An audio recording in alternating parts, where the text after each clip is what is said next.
3 ทุ่มถึง4 ทุ่มที่แรกว่าอู้ไว้ว่าวันอาทิตย์วันเนี้ยทางสถานีมีภารกิจจะต้องไปถ่ายทอดงานทำบุญตามศาลาที่อำเภอดอยหล่อเนี่ยพี่น้องท่านของวัดอะไรอย่างจำไม่ได้ ก็จะไม่ได้พบปะพี่น้องท่านผู้ฟังพอดีเพิ่นเลื่อนงานไปพี่น้องท่านผู้ฟัง เพิ่นเลื่อนงานไปก็นะครับแจ้งจากทางท่านผู้อำนวยการสถานีว่าเพิ่นเลื่อนงานไปเป็นวันที่9พุ่นวันนี้ก็เลยต้องมาพบปะพี่น้องท่านผู้ฟังเหมือนปกติตั้งแต่เวลานี้ไปจนถึงบ่าย3 โมงเพิ่นจะมีการถ่ายทอดในวันที่9 เมษายนนะพี่น้องท่านผู้ฟังในวันที่9เพิ่นจะถ่ายทอดที่วัดมณฑาทิพย์อำเภอดอยหล่อ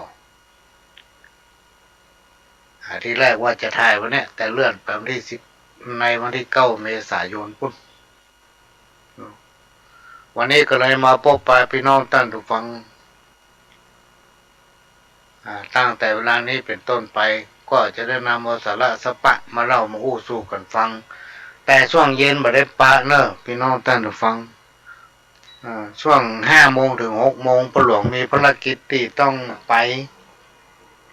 ธุระน้อยหนึ่งวันนี้ต้องขออนุญาตในช่วง5 โมงถึง6 โมงเขาจะไม่ได้ปะกันอากาศเป็นพิษโควิดแพร่หลายเป็นอันตรายแก่หมู่เฮาทั้งหลายตั้งแต่หนุ่มถึงเฒ่า พี่น้องเอาหน้าดำกำเศร้ากระเป๋าบางเบาทั่วทิศจากเปิ่งภายในก็ไม่ได้สักนิดอิดใจแต่เนอเจ้าห้องก็ตุกยักล้ำน้ำตาพอหลั่งไหลอยู่บ้านบ่ได้กินกะไข่ต้มกินกะไข่ต้มก็ยังดีได้กินไข่ต้มเนาะ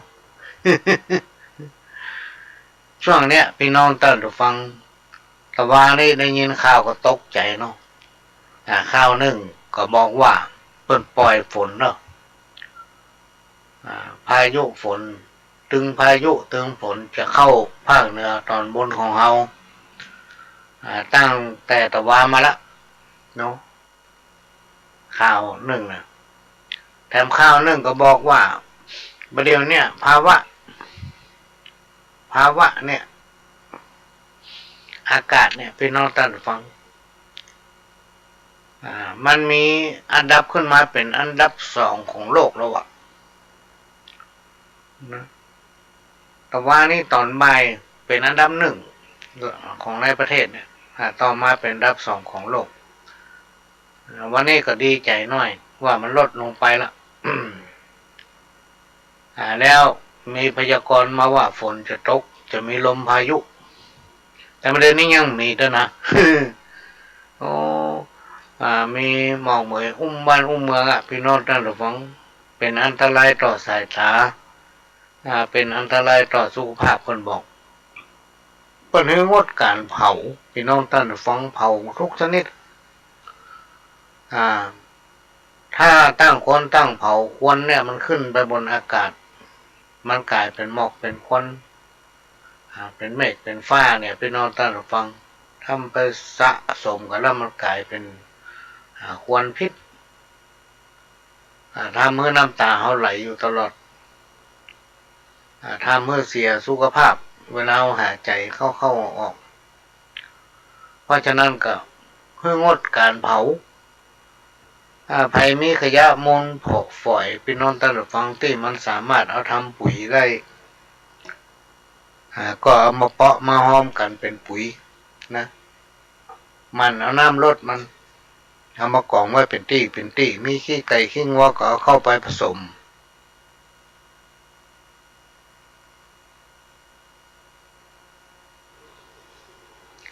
เอาน้ำรดไปเรื่อยๆเนี่ยพระหลวงก็ทำอย่างนั้นแหละพี่น้องท่านฟังก็มีสวนที่หน้าบ้านเนี่ย ก็ไม่ใช่ส่วนของเขาละเป็นส่วนของท่านที่เคารพนับถือกันเนี่ย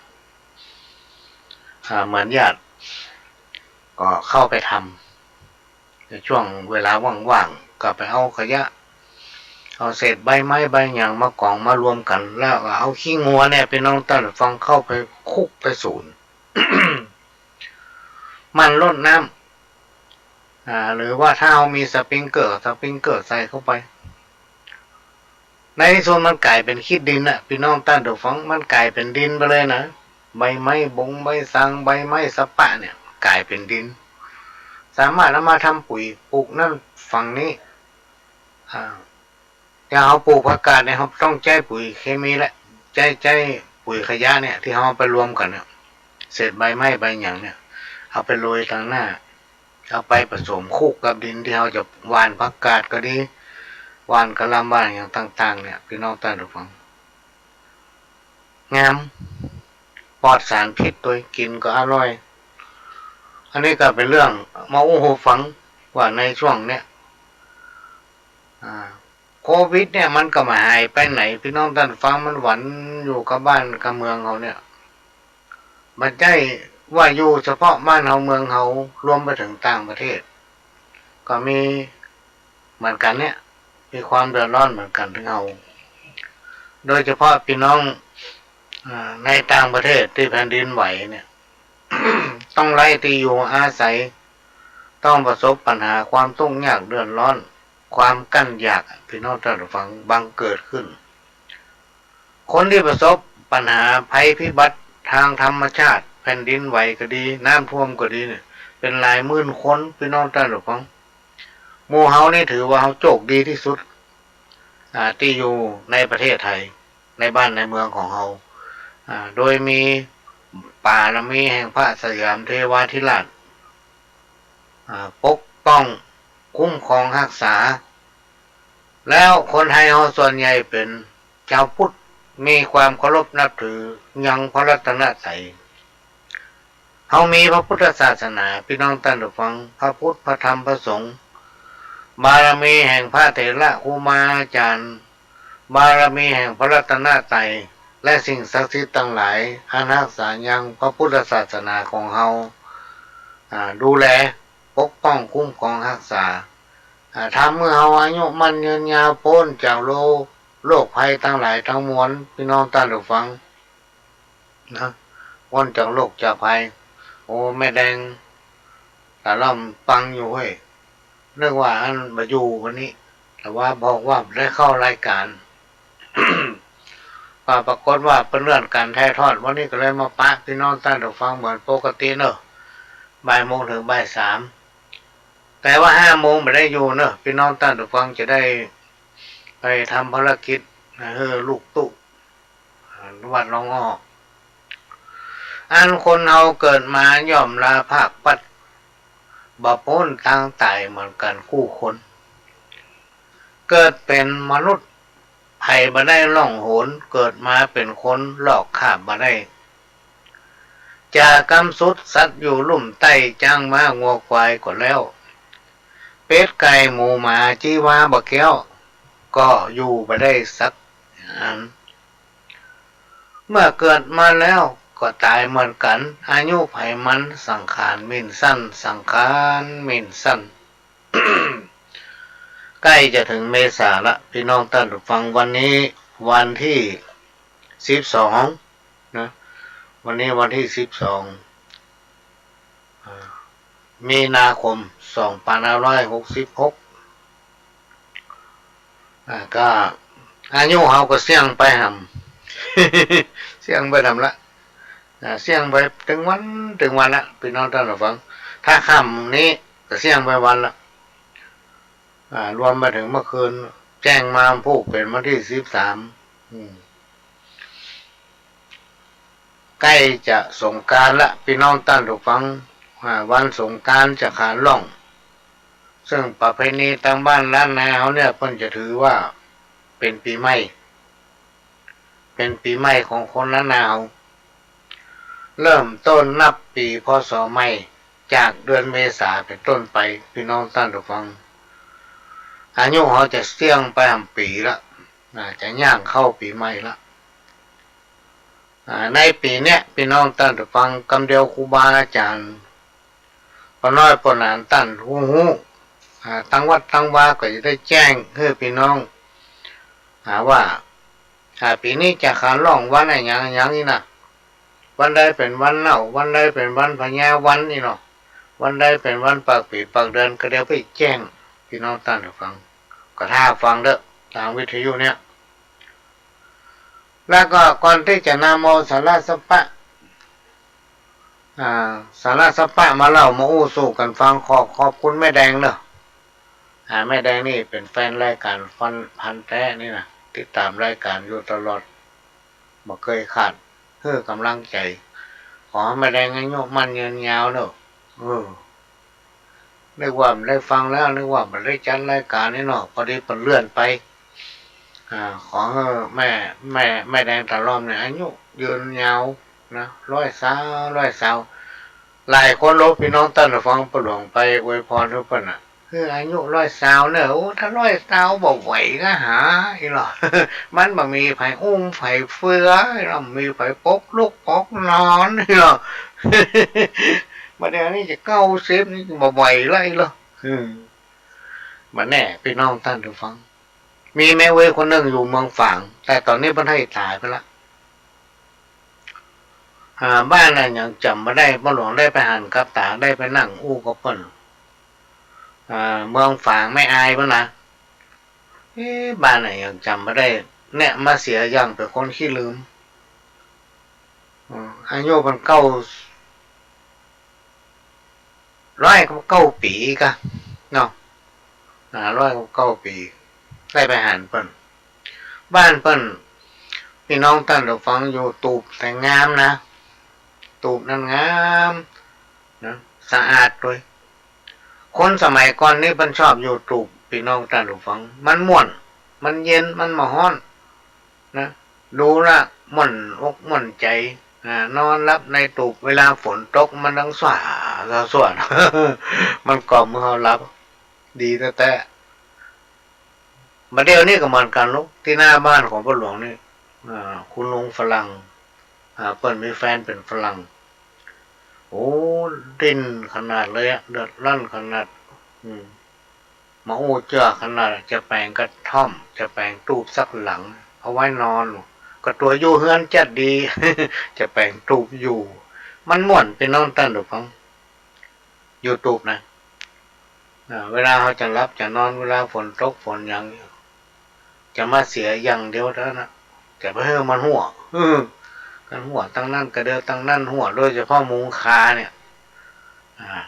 เวลาฝนตกมาใหม่ๆอย่างบ้านเขาเนี่ยประเด็นนี้ฝนมาตกฝนมาตกมาหลายเดือนเนี่ยมันแรงถ้าบ้านไผ่มุงคาเนี่ยระวังไว้ตกคามันบักใกล้เวลาฝนตกมันต้องหัวเหมือนกับบัวหนน้ำฝนบัวหนน้ำพักมันหัวนี่ก็ต้องขอกราบขอบพระคุณพี่น้องคนฟังเนอะทั้งหลายที่ได้ตั้งใจฟังตั้งใจเปิดวิทยุรอโอ้ไม่ได้ฟังอย่างใกล้เนาะบอกว่าเขาออกรายการโอ้เอิ้นหากันหยาบมาแล้วเนอะก็จะนำเอาสาระสปะแหละพี่น้องท่านฟังมาเล่ามาโอ้สู่กันฟังเนาะกรรมข้าวที่ว่าปะตะกี้อันคนเฮาเกิดมาเนี่ยย่อมลาภาคปัดในบะป้นตั้งตายเหมือนกันทุกคนเกิดมาเป็นคนมนุษย์บ่มีไผได้ล่องหนเกิดมาเป็นคนลอกคาบบ่ได้สักคนไม่ใช่เหมือนงูพี่น้องท่านฟังงูนี่นะถ้ามันเท่าไปมันลอกคาบหรอก มันลอกคาบได้เนาะนุ่มมาทำแต่คนเฮามนุษย์ในง่ายงั้นบ่ได้ถ้าคนเฮามนุษย์ง่ายอย่างนั้นได้เนี่ยเฮาก็จะขอเป็นมาลอกคาบให้มากันลูก กลับไปอายุสัก14-15พอละจาลวงสุดสัตว์อยู่ลุ่มใต้จางมางัวควายก่อนแล้ว เป็ดไก่หมูหมาจีว่าบักแก้วอยู่กันมาได้สักคนเมื่อเกิดมาแล้วตายมันกันอายุไขมันสังขารมินสั้นมีคนคนหนึ่งพี่น้องท่านผู้ฟังมักจะส่งไลน์มาหาส่งไลน์มาหาเมื่อกี่วันมานี้เพิ่งก็ส่งมาว่านี่จังทุกขังอนัตตาตึงวันเนี่ยบอกว่าจะทำอาชีพอันยังก็แย่งกันทำตัวก้นกันหันไผ่ทำอันใดดีกันโลกันทำเนาะสมมติว่าเขาปลูกหอมหั่นหอมราคาแพงปวดท่อลกอันนี้ออกแล้วป้ากันลุมมาปลูกหอมหมด ราคามันก็เลยเสีย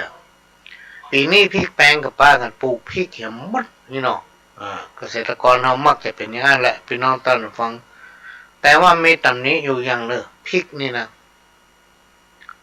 ในปัจจุบันกับแต่ก่อนเนี่ยมันเนี่ยมาเหมือนกันแต่ว่าพริกเนี่ยเราลองไปซื้อมาสักกิโลเนาะ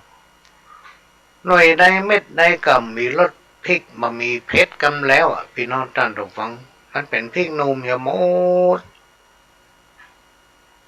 ก็ถามไปหลายเตือนนะว่าจะได้เพิ่นเอาพริกหนุ่มมาขายพริกบะแก่เอามาขายนี่มันมีรสพริกมีรสชาติอย่างสักอย่างประเดี๋ยวมันเหมือนละก้อนว่ะถ้าปล่อยให้มันแก่มันแห้งว่ะ เป็นเพี้ยเป็นอย่างก็ว่ากันไปอันเนี้ยพี่น้องท่านผู้ฟังเขาบ่ต้องไปใจสารเคมีเนอะปหลวงลองพอละยาสูบนี่นะ ยาสูบที่เพิ่นเอามาปั่นกับตองบุหรี่ตองจอเนี่ยเขาแช่น้ำพี่น้องท่านผู้ฟังแล้วเอาไปพ่นโอ้แมงปีกทองแมงแมลงอะไรอย่างเนี้ยตายหมดอ่ะพี่น้องท่านผู้ฟังมันบาดตายก็มันถึงมาใกล้มันเหม็นไงแล้วมีพิษมีภัยอย่างตัวอันนี้เอาฝากไว้เนอะอันนี้แย่อยู่นะเป็น แย่อยู่ว่าแจ้โฆษณายาสูบเนอะ จะมาโอ้ถึงกรรมเก่าที่เป็นบอกว่าต่อไปในเบื้องหน้าเนี่ยวัดจะมองจะห่างหนทางจะเลี่ยนถนนหนทางจะเปียงเหมือนอย่างหน้ากล่องสะบัดใจอยู่คนตะก่อนเพิ่นอู้นะแต่ว่ามีคนเตียวมาเตียวบัดได้กับรถมันนักขืนไปเตียวแล้วรถจนหัว ก็มาตายก็เป็นน้ำมะพร้าวง่อยแข้งเสียขาไปละแล้วก็วัดพี่น้องท่านผู้ฟังวัดในยุคปัจจุบันเนี่ยต้องตามใจศรัทธาสมัยแต่ก่อนเนี่ยศรัทธาตามใจทุกเจ้าเนาะตุลุงเป็นว่าอย่างนั้นว่าอย่างนี้ถ้าตุลุงว่าบดีเป็นก็ว่าบดีเนาะคนไปเดินซ้ำลวกเลยทุกเจ้าน่ะลอกเลยทุกเจ้าเวลาไปเนี่ยอย่างทำอย่างต้องใช้เวลาต้องทำเวลาให้เขามันเป็นเพราะอันอย่างพี่น้องท่านผู้ฟังมันเป็นเพราะว่าภาวะเศรษฐกิจเป็นเพราะว่าภาวะสิ่งแวดล้อมมันอย่างต่างๆเนี่ยทุกคนจะต้องมีเวลาที่จำกัดจะต้องทำมาหากินนะพี่น้องท่านผู้ฟังขนาดไปเนี่ยการถึงวันน่ะยังมีปัญหาบ่พอกินนะ สมัยตะก่อนนี่นั่งอู้กันเป็นหมู่เนาะเวลาหน้าหนาวอากาศเย็นมาดังไฟอยู่ด้วยกันเป็นหมู่อู้กันวันหยุดนี่เอวหากันลูกประเดี๋ยวนี้ไปได้เอวหากันยังอยู่ป้อไผ่ป้อมันอ่ะเพราะมันไม่มีเวลามีแต่ว่าต้องทำมาหากินต้องดิ้นรนอ่ะพี่น้องท่านผู้ฟังคนเราทุกคนเนี่ยมีเวลา24 ชั่วโมงเหมือนกันแต่ละคนก็ต้องมีภารกิจที่ต้องทำต้องขยันหมั่นเพียรต้องทำสู้กับภาวะประจำวันของใครของมันนะพี่น้องท่านผู้ฟังนะยิ่งในสังคมยุคปัจจุบันเนี่ยคนมันหลายคนมันนักนะคนมันนักแพร่ขยายไปเรื่อย เพราะฉะนั้นกรรมโบราณแต่ก่อนเนี่ยมันเลยบังเกิดผลนะพี่น้องท่านผู้ฟังว่าโรงเรียนจะดีคนบ่มีจะได้กินข้าวสมัยยุคปัจจุบันเนี่ยพี่น้องท่านผู้ฟังบอกว่ากองผู้เจกองสบัดใจกองตึงโน่พุ่นไปแห่ยุงเฮียนตึงนงตึงส่งยุงเฮียนมึงครูเป็นเอาไปสอนละอ่อนและละอ่อนน่ะจะสืบสานวัฒนธรรมประเพณีของบ้านเฮาเมืองเฮาสมัยก่อนนี่เป็นมีวัดเวลาวันศีลวันธรรมวันดานี่วันโกนวันพระเพิ่นจะมีการแห่กองกันถึงนุ่งถึงสงเนาะที่วัดทุกวัดในสมัยก่อนแต่ยุคปัจจุบันมันหดหายไปพี่น้องท่านฟังก็อย่างก็เพราะภาวะสิ่งแวดล้อมเนี่ยมันมาบีบรัดคือคนเฮาเนี่ยมีเวลา24 ชั่วโมงเหมือนกันแต่ต้องทำมาหากินมีเวลาจำกัดที่จะไปงานสาธารณะเนี่ยมันเหมือนกับกรรมสำนานที่ว่าไว้เนี่ยแม่ห้างนางสาวจังหนุ่งติวไปเหี่ยวจังเหมือนปอยคนจะหลาย3 วันดี4 วันคนก็ไปกันเลยในยุคปัจจุบันคนมันนักมันเหมือนสมัยก่อนสมัยก่อนนี่มันจะมีคนตายเนาะสมัยปัจจุบันมันตายกันตลอดเลยพี่น้องท่านผู้ฟังนะภูเขาหรือว่าดอยเนี่ยจะล้านจะล้นนะก็อย่างในยุคปัจจุบันเนี่ยพี่น้องท่านฟังต้นไม้ใหญ่ไม่ค่อยมีเมื่อมันมามีถ้ามีฝนตกกำเนี่ยมันมีตัวยึดน้ำมาได้ซึมลงดินก็ไม่ใหญ่มาได้ยึดเอาน้ำไว้นะน้ำมันก็ไหลลงข้างล่างเมื่อเป็นดอยหัวล้านเวลาฝนตกล่างน้ำมันก็ทุทากไหลกันลงมาท่วมดำบ้านดำจองเอาขี้เปื้อเอาขี้คนลงมาถมถนนหนทางเนี่ยพี่น้องท่านผม มันเป็นถึงยุคที่คนขี้คันนะคนกั้นคนอยากจะนักนะตูบกาดคนกล้าคนขายจะเต็มบ้านเต็มเมืองน้ำเหมืองน้ำห้วยจะเหือดจะแห้งงัวควายหมูมาเป็ดไก่นี่บ่แพ้หลายคนเฒ่าคนแก่บ่ใครมีไผไปเอวหาคนเจ็บคนเป็นเนี่ยพี่น้องท่านผู้ฟังสมัยก่อนนี่เอวหากันเป็นลำรถเนาะบ้านเหนือบ้านใต้ถ้าหูข่าวว่าไผบ่สบายนี่ไปเอวหากันเต็มเฮือนน่ะ สมัยเมื่อเอาเป็นล้อนะสมัยนี้บ่ใครมีเวลาไปเอวหากันแล้วพี่น้องท่านผู้ฟังเพราะว่าสภาพภาวะการงานทุกคนจะต้องมีความสัมพันธ์กับอาชีพจะต้องแยกการทำงานเวลาว่างๆบ่ใครมีละเวลาวันหยุดเวลาว่างก็อิดก็หิวก็ต้องการพักผ่อนก็เลยบ่ใครได้ไปหากันมันเป็นไปตามสมัยเป็นไปตามสมัยเอี่ยวหากันไม่ได้ละปูปลายังน้ำจังหนีเหียน้องเหี่ยวคนจังเอาน้ำตกเอาถ้ำเอาภูเขาเรากลายเป็นที่เอี่ยวที่จุ่มคนจักจุ่มนุ่มกันเป็นกลุ่มเป็นก้อน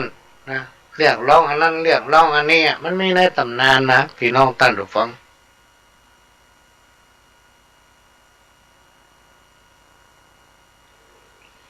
มันมีในตำนานที่เป็นเล่าไว้ละอ่อนเนี่ยเวลาเขาสอนเขาว่าอย่างไปมาให้ฟังละพี่น้องท่านฟังมาให้ฟังมาฟังคำพ่อแม่คนใจดำนี่จะมีทั่วบ้านทั่วเมืองว่ะในตำนานเป็นว่านะคนใจดำจะมีทั่วบ้านทั่วเมืองก็คือคนใจแคบคนที่ดิ้นจะเอาตัวรอดอย่างเดียว แล้วคนเฮาเนี่ยพี่น้องท่านฟังมันจะอยู่ที่พื้นฐานทางด้านจิตใจถ้าจิตใจเพิ่นงามเพิ่นดีจิตใจเพิ่นมีศีลมีธรรมเนี่ยเพิ่นก็อาจจะมีน้ำใจหันคนอื่นเดือดร้อนก็เดือดร้อนไปตัวหันเพิ่นได้ดีก็ดีใจไปตัวมันจะตรงกันข้ามกับคนที่มันมีน้ำใจที่ว่ามันใจดำนี่นะเวลาหันเพิ่นเดือดร้อนซ้ำเพิ่นว่าคือเพิ่นเวลาหันเพิ่นได้ดีมันก็ว่าคือเพิ่นนะตึงดีตึงบ่ดีมันตึงว่าคือเพิ่นหมดเพิ่นเฮาคนใจดำไงตึงมันตึงวันเนี่ยพี่น้องท่านผู้ฟังในสังคมยุคโลกาภิวัตน์ในสังคมยุคใหม่เนี่ยมันทันสมัยเกินนะพี่น้องท่านผู้ฟังการพัฒนาบอกว่าจะเป็นเทคโนโลยีบอกว่าอย่างต่างๆเนี่ยมันลุดหน้าไปหมดมันตันยุคตันสมัยเกินไปถามว่ามันดีก็มันดีนะมีหลายคนนะมาอู้ฟังเป็นต้นมาหูติบตาติบเนี่ยนะคนจะดำดินบินบนได้มันบังเกิดขึ้นหมดพี่น้องท่านฟังเพราะฉะนั้นในสังคมยุคนี้บอกว่าอันอย่างตั้งหลายเกิดขึ้นที่ไหนก็แล้วแต่มันจะหู้ทั่วกันหมดในโอ้มือของเราเนี่ยก็คือในโทรศัพท์มันมีเฟ้นมีไลน์โลกจะหู้กันหมดคนมันตันกันหมดแหละพี่น้องท่านผู้ฟังคนขยันจะได้อยู่ดีกินดีคนขยันแต่จะต้องมีความคิดด้วยนะจะต้องบริหารตนเองด้วยสติปัญญาน่ะพี่น้องท่านผู้ฟังมันถึงจะได้อยู่ดีกินดีถ้าไปจ้างบริหารตัวเก่าได้มาต่อได้ก็หมดได้มาต่อได้ก็หมดอีนาพี่น้องท่านผู้ฟังอยู่มาได้เหมือนกันในยุคนี้เราจะต้องยึดน้อมนำเอาปรัชญาเศรษฐกิจพอเพียงเนี่ยมาใช้สิ่งไหนที่เราควรทำก็ทำสิ่งไหนที่บ่ควรก็บ่ทำอันใดที่ควรใจก็ใจที่บ่ควรใจก็ให้งดใจในสิ่งที่จำเป็นนั่นเราต้องไปเหิมตามสังคมพี่น้องท่านฟังเราถึงจะอยู่ได้เนี่ยเพราะฉะนั้นสติปัญญาเนี่ยพี่น้องท่านฟังสำคัญนะสำคัญขนาดเลยการอยู่ตึงวันของคนเราเนี่ยเราจะต้องมีสติปัญญาและใจสติปัญญาของตนเองนั้นเพื่อเกิดประโยชน์นะเพื่อเกิดประโยชน์สูงสุดหนึ่งบ่ทำให้คนอื่นเดือดร้อนอันที่สองบ่ทำให้ตนเองเดือดร้อนเวลาจะทำอย่างลงไปเวลาได้อย่างมาเนี่ยก็ต้องใจสติปัญญาตรองตรองพอคิดดูไว้กูจะใจอย่างใดไปใจอย่างใดวันพวกกูจะไปไหนอย่างใดจะทำมาอย่างทุกอย่างพี่น้องท่านฟังต้องใจสติปัญญาใจความคิดของตัวเก่าคิดถ้าเอาหน้าไปเลยก็ได้เอาอยู่ไม่ได้ละเอาอยู่ไม่ได้ต้องคิดถึงวันตั้งหน้าตัวเนอะพี่น้องท่านฟังคิดถึงวันตั้งหน้าตัวถ้าเอาแบบคิดถึงวันตั้งหน้าเนี่ยพี่น้องท่านฟังเวลาเขาโจรมาเขาจะไปหาไผเขาจะไปเปิ้งไผพี่น้องท่านฟังเพราะตั้งคนตั้งยึดตั้งโจรมากันหมดประเด็นนี้มันสะเทือนไปทั่วเลยพี่น้องท่านฟังไปแจ้ก้าเฮาคนอื่นๆก็เหมือนเฮาเนี่ยนะเดือดร้อนอย่างเฮาเนี่ยนะเพราะฉะนั้นเราจะต้องเปิ้งตัวเก่าคือนักที่สุดโดยใจสติปัญญาของตัวเก่าเนี่ยประคับประคองฐานะของตนเองก้อยเดินไปนะโดยน้อมนำเอาปรัชญาเศรษฐกิจพอเพียงเนี่ยพอใจในสิ่งที่ตนมียินดีในสิ่งที่ตนได้เมื่อเอาอยู่ไปจนถึงสุดแล้วช่วยตัวเก่ามาจนถึงที่สุดแล้วเขาถึงจะหันไปเพิ่งคนอื่นนะอันนี้ก็เป็นเรื่องที่นำมาฝากในวันนี้มาอ่านข้าวอันนี้ดูเหมือนว่าคนแต่งมาเปิ้นจะถึงแก่กรรมมาแล้วนะพี่น้องท่านผู้ฟังพระหลวงก็ตกข่าวช่วงนั้นเป็นช่วงโควิดโดยก็อย่างไรมั้งย่อมือสาวันตากับน้อมข้าจัดแต่งซ่อม เฮ้อเป็นกรสารตามพระภูบาลบอกจีคนเราเกิดมาในโลกใบนี้มันบ่เที่ยงมั่นตีขาความสุขความทุกข์มันมีถมหนาความตายนี่ตึงบ่พ้นเกิดแก่เจ็บตายวุ่นวายแต่ไส้บ่มีคนใดหลีกพ้นห้องเป็นเศรษฐีมั่งมีเหลือล้นตั้งแต่ต้นเดิมทีวาระสุดท้ายก็ต้องตายเป็นผีเหลือสิ่งที่มีความดีเท่าอันพี่น้องตั้งหลายอย่าได้กึดสั้นเป็นหนทางไปพ้นทุกข์ถึงตัวเฮาตายร่างกายม้วยมุดเมื่อเฮาแก่เท่ามาหลุนทำบุญไปเตอะมันหมายศูนย์ขอให้เป็นบุญกุศลไปหน้าเหมือนพระสัทธาทรงคุณแก่กล้านี่ปานมาเมินแล้ว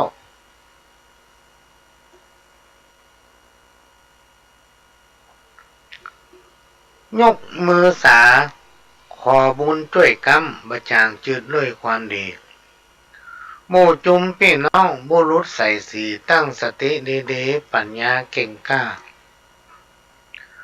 ตามพระธรรมมากล่าวไว้ส่วนทรัพย์ไปในควรดีหาไว้เพื่อเป็นห่อเข้าตัวต่างทรัพย์ไปนอกนั้นมีมามหาศาลเพราะมัจจุราชตามมาเข็นฆ่าเฮามีความดีปารมีแก่กล้ารอรับวิญญาณตั้นไทยไปสู่สุสานบ่ทุกข์ยากไรเป็นแสงแค่ได้นำต่างทำบุญไปเตอะบ่ได้ทุกผานมันทำบุญเฮือตานทำกันไปด้วยเจ้าเฮาแก่ชราเมินมาก็เท่าตามไว้เฮาจะกึดธรรมะสี่เกอนำมาเป็นมิตรติดตามด้วยตัวเฮาทำสมาธิเป็นที่ขัดเก่าต้องเปิ่งตัวเฮาจะดีเนอะเจ้าต้องเปิ่งตัวเก่าไปน้อมตั้งฟังบริหารหน้าที่ของตนเองการงานสปะด้วยตนเองด้วยสติปัญญาด้วยสติปัญญาครูบาอาจารย์เบิ่นบอกว่ามันมีอย่างในโลกที่แก้มาได้มันมีปัญหาได้ที่คนเฮามนุษย์จะแก้ไขมาได้เพราะนั้นต้องใจความอดทนอดกั้นและความขยันหมั่นเพียรพี่น้องท่านผู้ฟังคนห้องด้านแรกอายอดต้องแยกทุกอย่างทำทุกอย่างเพื่อให้มันได้ปัจจัยมันถึงจะมีสตางค์เมื่อมีสตางค์และทัดจ้างเขียนจ้างใจสตางค์ก็อยู่กับเฮาเหมือนในที่สุดเฮาก็บ่เดือดร้อนบ่ทุกข์เหมือนเนี่ยเพราะเฮามีพร้อมไม่ว่าจะเป็นทั้งด้านสติปัญญาทั้งด้านอาชีพหน้าที่การงานเปิดเฮาห้อมหนูใต้คนเฮานี่มีฐานะบ่ทัดเทียมกันมีการมีงานก็บ่เหมือนกันบางคนเนี่ยอย่างหนึ่งได้แต่ทำอย่างหนึ่งบ่ได้ยี่เป็นต้น เพราะนั้นก็ทำไปตามหน้าที่เนอะพี่น้องท่านผู้ฟังประการสำคัญก็คือว่าอย่าไปเบียดเบียนกันจะไปก้าวไก่งานกันตัวมีหน้าที่อย่างก็ทำมันนั้นเนี่ยทำไปตามหน้าที่ของไปของมันเหมือนกรรมโบราณที่ว่าห้อมหนูใต้ห้อมในเตียวเนี่ยมันถึงมาเดือดร้อนมันถึงมากระทบกระทั่งกันทำอันหนึ่งพี่น้องท่านผู้ฟังเขาต้องรู้จักตัวเอง ปัญหา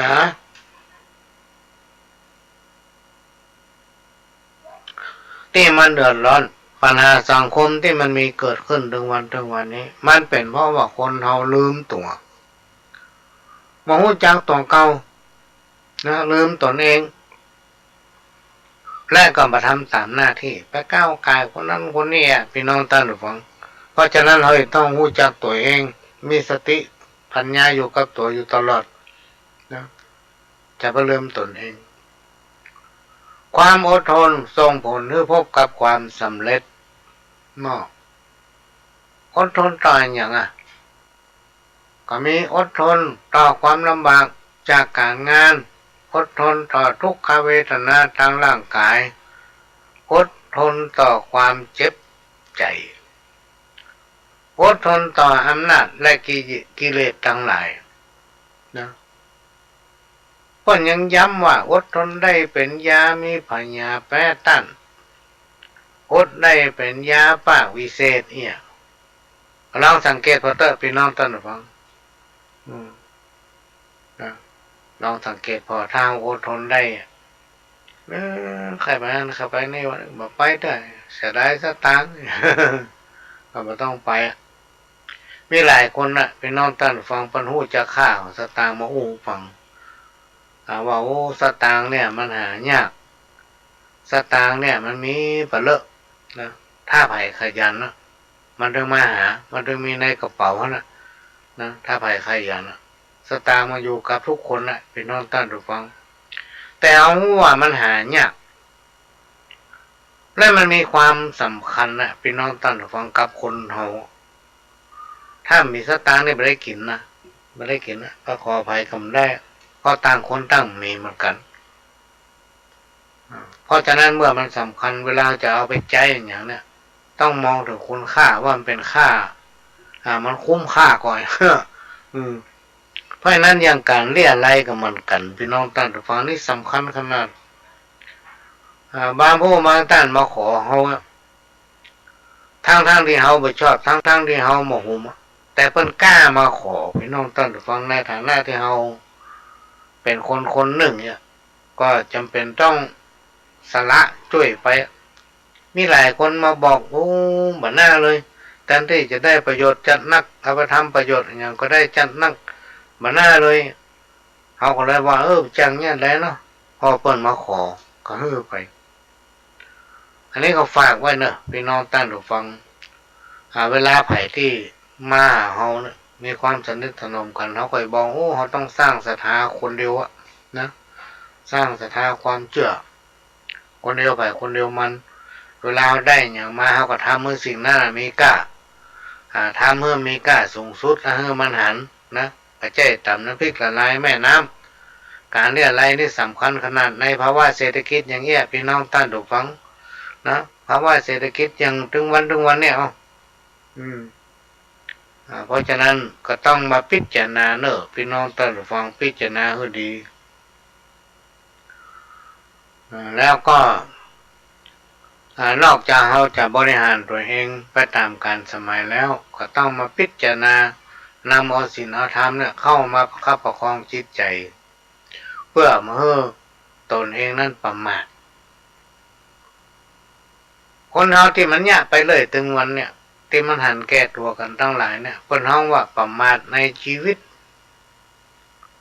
ประมาทในชีวิตนะมาคิดถึงคนอื่นนะจะเอาตัวรอดอย่างเดียวอ่ะพี่น้องท่านผู้ฟังบางคนนี่ยังมาบ่นให้เรานะว่ามาตั้งนี่พ่องมาอันนี้ก็ตัวเองสนใจตั้งนั้นคนเฮานานาจิตต่างพี่น้องท่านผู้ฟังจะไปเนี่ยอย่างเดียวไปเนี่ยอย่างเดียวไปอย่างเดียวกันหมดมันเป็นไปไม่ได้แล้วเพราะฉะนั้นมันอยู่ที่ความจำเป็นของคนเฮาเนี่ยที่ทำพี่น้องท่านผู้ฟังเพราะฉะนั้นสังฆาวัตถุธรรมนี่เป็นเครื่องยึดเหนี่ยวจิตใจที่คนเฮาควรจะมีไว้นะสังฆาวัตถุสังฆาวัตถุธรรมเนี่ยมันมีอย่างพ้องที่เป็นที่ยึดเหนี่ยวจิตใจของคนเฮามันมี4ข้อนะพี่น้องท่านผู้ฟัง1ทาน2ปิยวาจานะปิยวาจาปันสิ่งของตนแก่คนที่ควรนะแล้วเราต้องพิจารณาตัวเพื่อเอาไปแล้วเนี่ยเพื่อเราไปใช้ประโยชน์อันหยังพี่น้องท่านผมเขาไปใช้ประโยชน์อย่างมันเกิดประโยชน์อันหยังนะ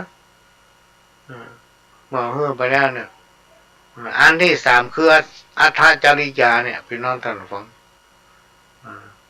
เจรจาที่อ่อนหวานหรือแต่สิ่งดีๆนะแม้นว่าเขาจะมาด้วยเปิ้ล ก็ต้องอู้แต่สิ่งดีๆโดยใจอาทาจาริยาเนี่ยบ่ต้องไปว่าอันนี้เขาขอมาก็ฮื้อไปเนาะเขาต้องว่าอย่างเขาฮื้อไปแล้วข้อที่สี่สมานัตตา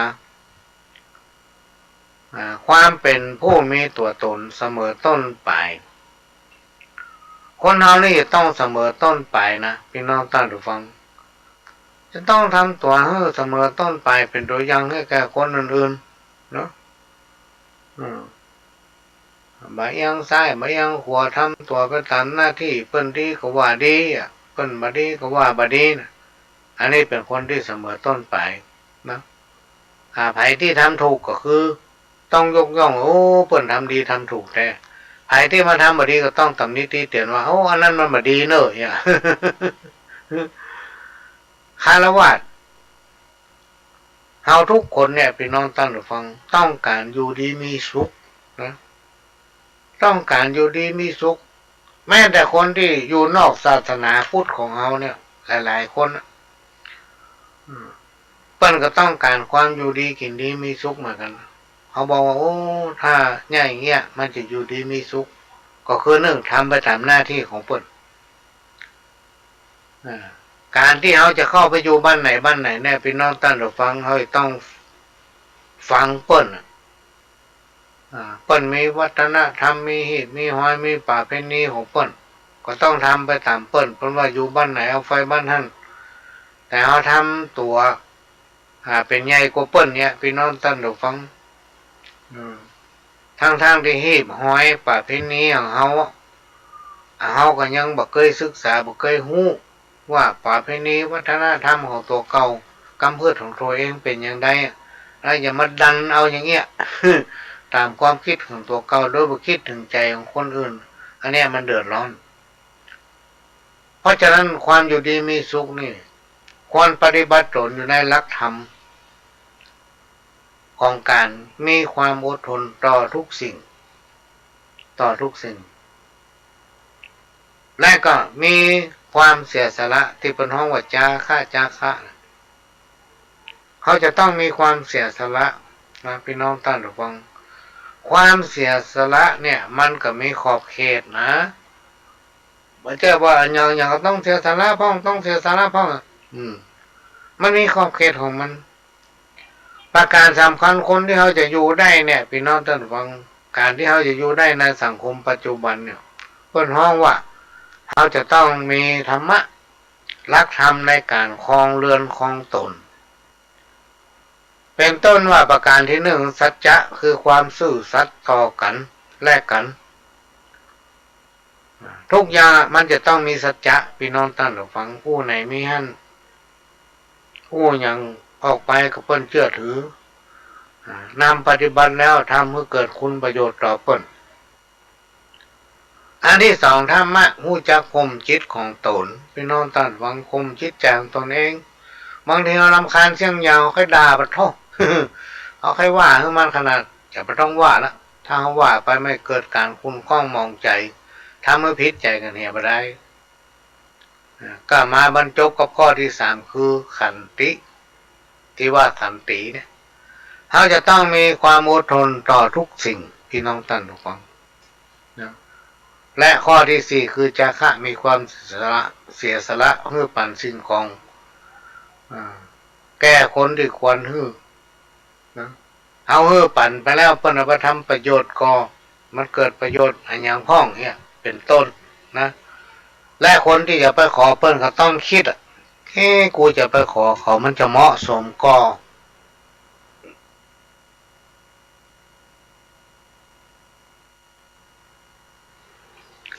จะทำให้เปิ้นเดือดร้อนก่อมาแจ้ตั้งหน้ารับตาไปขอเปิ้นอย่างเดียวนะ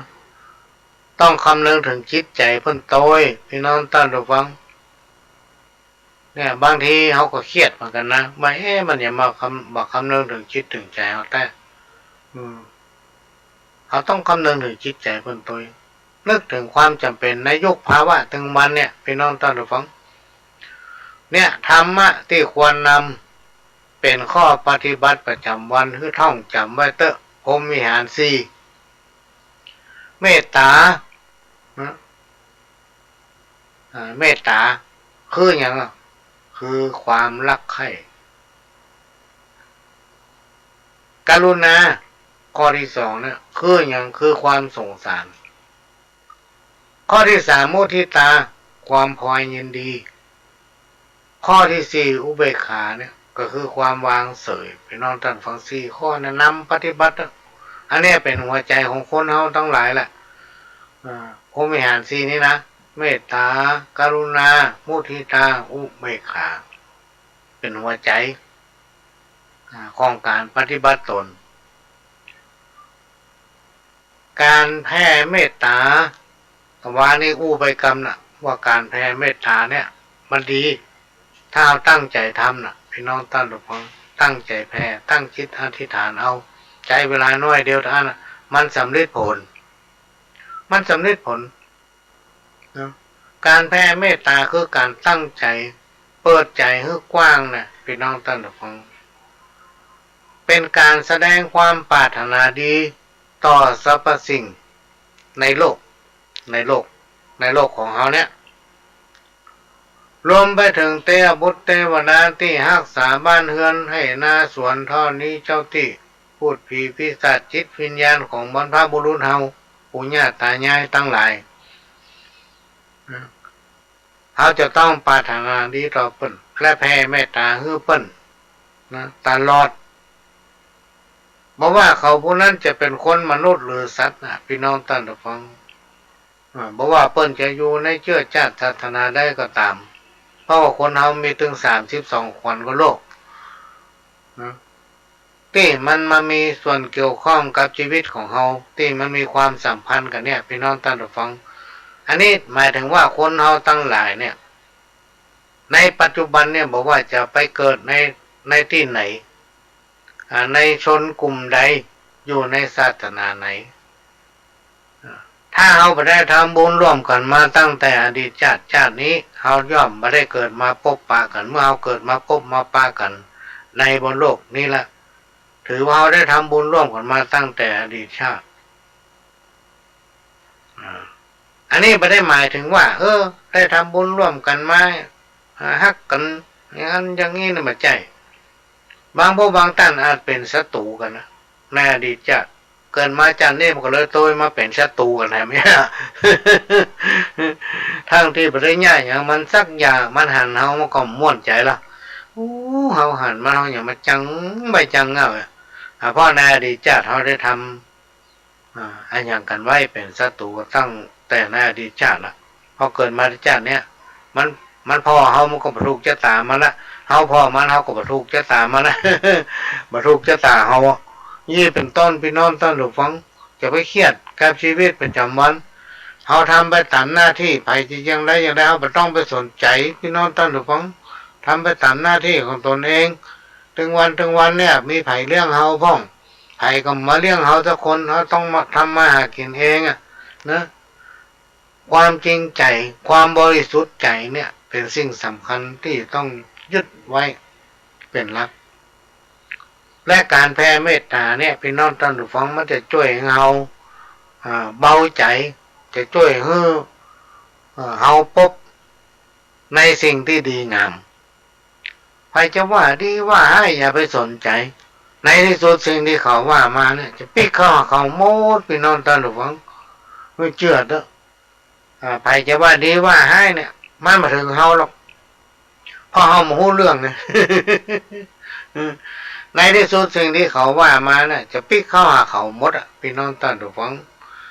เพราะฉะนั้นการดำเนินชีวิตของคนเราถึงวันนี้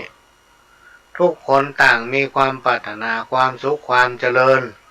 ทุกคนมีความปรารถนาให้พ้นจากกังวลพ้นจากอันตรายภัยทั้งหลายทั้งมวลเพราะสิ่งที่กล่าวมานี้มันทำให้คนเราเป็นทุกข์คำว่าความทุกข์ยากเดือดร้อนนี้มันมีไผ่สักคนพี่น้องท่านฟังที่ต้องการอันนี้ก็เป็นเรื่องที่นำมาฝากเนอะพี่น้องท่านฟังไม่ได้มาสอนเนอะ ไม่ได้มาสอนเอาเนี่ยมาฝากแล้วก็มาเล่ามาอู้ฟังขณะนี้พี่น้องท่านฟังก็กำลังฟังรายการสาระสปะร้อยอันปันเรื่อง จากสถานีวิทยุกระจายเสียงพระพุทธศาสนาแห่งชาติและสังคมเคลื่อนเพื่อการศึกษาพระพุทธศาสนาและวัฒนธรรม FM 104.50 เมกะเฮิรตซ์จากวัดไฟเห็นวัดไฟเห็นตั้งอยู่หลังมหาวิทยาลัยเชียงใหม่ตำบลสุเทพอำเภอเมืองจังหวัดเชียงใหม่พี่น้องท่านฟังซึ่งเป็นสถานีหรือว่าเป็นแม่ค่ายลักที่นำเอาเสียงรายการสปะพี่น้องท่านฟังที่หานว่ามีประโยชน์กับพี่น้องท่านฟังเนี่ยมาออกอากาศให้พี่น้องท่านฟังได้ฟังถึงบ้านถึงจองนะมาเป็นกู้เป็นกิ้มพี่น้องท่านฟังทั้งหลายบางทีหายุนักเนี่ยพี่น้องท่านฟังเนี่ยการเนี่ยไปมันเลยหรอกมันเลยก็ต้องการพักผ่อนพักผ่อนทั้งด้านจิตใจโอ้บ่จ้างง่ายอย่างนอนก็บ่รับเนี่ยมาฟังรายการวิทยุดีกว่าถ้าเราฟังดีมันก็ได้สาระถ้าเราฟังบ่ดีมันก็มีสาระเนาะทั้งอย่างเพราะฉะนั้นถ้าเราฟังแล้วก็เลือกเอาสิ่งที่ดีๆพี่น้องท่านฟังไปบอกลูกสอนหลานสิ่งที่บ่ดีก็จ้องไว้ในวิทยุฮะหรือว่าฟังผ่านไปเราอยู่ได้เป็นวันนะพี่น้องท่านฟังหลายผู้หลายท่านว่าถ้ามีวิทยุเนี่ยตึงอยู่ในตึงหมู่ม่วนเนี่ยอันนี้ก็เป็นเรื่องที่นำมาฝากเนอะพี่น้องท่านฟังสถานีวิทยุของวัดไฟนั้นเป็นของพี่น้องคนฟังทุกท่านเป็นเจ้าของกันเขาจะต้องช่วยกันบำรุงรักษาเนอะพี่น้องท่านฟังยิ่งจะเข้าหน้าฝนหน้าลมเนี่ยประเด็นนี้เพิ่นบอกว่าพายุจะเข้าจะมีฝนโตยลมโตยเพราะฉะนั้นถ้าเรามาช่วยกันทนุบำรุงมาช่วยกันรักษากระเดียวมันก็จะดักปิ้ง เพราะมันไม่ได้ทนุบำรุงไงก็ต้องขอฝากพี่น้องต้อนรับฟังไว้ช่วยกันเดี๋ยวพ่อหลวงจะเปิดเทปเพื่อฟังสักแป๊บหนึ่งก็เดี๋ยวก็มาปะกันรอบหนึ่งแต่ว่า5 โมงแมลงเขาไม่ได้ปะกันเนอะเพราะมีภารกิจเนอะพี่น้องสารธรรมกรรมเก่าข้าวห้ามก็เป็นเวลาหลายอาทิตย์แหละพี่น้องท่านฟังน่าจะเป็นประมาณ2 อาทิตย์ที่ได้มาพบปะพี่น้องท่านฟังวันนี้ก็มาพบปะพี่น้องท่านฟังเป็นประจำทุกวันพฤหัสตั้งแต่เวลา3 ทุ่มถึง4 ทุ่มนะหายไปหลายช่วงเมื่อเสาร์อาทิตย์ที่ผ่านมาก็ได้มาพบปะพี่น้องท่านฟังก็ต้องขอสุมาอภัยเนื่องจากมีภารกิจก็เริ่มตั้งแต่ช่วงวันที่1 มีนาเป็นต้นมาพี่น้องท่านฟังมาให้มีเวลามีแต่มันบอกว่า กำลังมาได้พักแต่ว่าก็วันนี้อากาศมืดครึ้มหมอกควันเนาะหมอกควันเต็มบ้านเต็มเมืองหลายคนบอกว่าโอ้ถึงวันหันลอยสุเทพวันนี้มันหันลำละเนาะ แต่ตอนค่ำประมาณสักทุ่มปลายนี่ก็เริ่มจางไปเครื่องบินเครื่องยังก็ขึ้นลงได้ตามปกติละหมอกควันก็เริ่มจางไปบ้างละตอนนี้อากาศมันเปลี่ยนพี่น้องท่านฟังเปลี่ยนแล้วเนอะร้อนภาคกลางวันนี่ร้อนแต่อบอ้าวแล้วก็ตอนเมื่อคืนค่อนแจ้งในหนาวตอนเช้านี่หนาวตามกรมอุตุตามคำพยากรณ์ที่เป็นพยากรณ์ว่าปีนี้จะแรงและจะหนาวนักแล้วก็แรงนัก ตอนนี้เปลี่ยนเข้าสู่หน้าร้อนละก็ปรับตัวเองนะพี่น้องท่านฟังดูแลตัวใครตัวมันเพื่อมีสุขภาพแข็งแรงสมบูรณ์การง่วงก็คือรับคือพักผ่อนโดยเฉพาะผู้สูงอายุนี่พักผ่อนนักถ้าเอาไปได้พักผ่อนนักนี่มันจะเป็นอันตรายต่อสุขภาพ นนี้มีแต่เลยพี่น้องกันฟังตะกอนนี่มันค่อยเชื่อเวลาแผ่มาบอกเลยต้องว่าก่อนนะต้องว่าก่อนหรือว่าออกกำลังกำลังมันเป็นอันตรายต่อสุขภาพเนอะเราเอาหัวเชื่อแค่หัวแล้วมาเห็นถึงวันนี้ถึงเชื่อครูบาอาจารย์บอกว่าโอ้เท้ารู้สึกง่วงเท้าแค่หลับนอนพักแต่สักกันมันหายง่วงกว่ามาเนี่ยอันนั้นอันนี้ต่อเพิ่นบอกว่าธาตุมันต้องการสมมติเรานึกอยากกินอะไรอย่างเนี่ยพี่น้องตอนเราฟังก็หามากินซ่อหากินเพิ่นว่าธาตุมันต้องการบางคนนึกอยากกินนั้นนั่นนี่กินไม่ได้ห้องกลัวเจ็บท้องบ่ห้องกลัวมันพิษมันมีหรอกพี่น้องตอนฟังบางผู้บางตาที่กินไม่ได้กล้าได้กินไม่ได้ก็เป็นเส้นเป็นสายละอันนี้ธาตุในตัวเนี่ยมันต้องการมันเอาง่วงร่างกายเราต้องการพักผ่อนเราต้องพักเราเลือกอยากอันใดธาตุในตัวเราก็ต้องการเพื่อไปเสริมก็กินเนื้อพอต้องจะไปกินนั่งลงไปถ้ากินนั่งขั้นลับก็เดือดขั้นลับละเอามาสังเกตดูตัวเก่าเนี่ยเวลาเอากินข้าวนั่งขั้นลับอยู่ในก็เป็นขั้นลับไม่พูดถึงคนที่อายุนักนะแต่อายุน้อยวัยรุ่นเนี่ยต้องกินนักไม่ได้ปันใหญ่ปันสูงมีพละกำลังบนห้องบาแข็งแห้งตั้งบกนาปั้นคณะได้เป็นปั้นเราไปเรียนมาอู้แล้วให้เรื่องสวนเขามาเอาละพี่น้องท่านระวังก่อนไม่ได้สนใจต้องให้เรื่องสวนละช่องงานการทำงานอย่างเดียวจะต้องเรียนหนังสือแล้วก็ทำงานถ้าใครไม่ได้เรียนหนังสือก็หางานทำเนี่ยงานก่อสร้างนี่มีเจ้าที่หันมาเนี่ยพี่น้องท่านระวังมี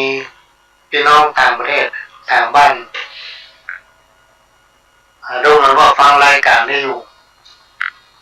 มีครอบครัวหนึ่งปัญหาเหมาทำบ้านเป็นหลังนะคนในครอบครัวมันนะมีเพียง 4-5 คนได้นะมีลูกสาวเนี่ยมีลูกเคยเนี่ยมีลูกคนใจคนร่วมแรงแข่งขันพี่น้องท่านระวัง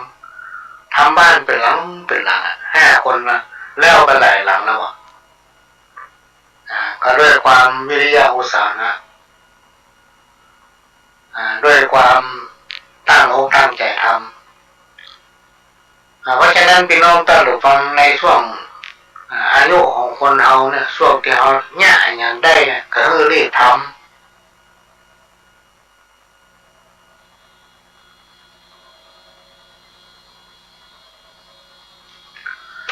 เมื่อเอาทำไปแล้วก็ต้องจ้างใจนะต้องจ้างใจจ้างกินหมายความว่าต้องรู้จักบริหารตนเองยิ่งในยุคปัจจุบันเนี่ยพี่น้องท่านผู้ฟังอันยังก็แปลงมันแจ้ก็เดือดร้อนในบ้านในเมืองเรานะในต่างประเทศก็เดือดร้อนนักเหมือนกันเกี่ยวกับเศรษฐกิจ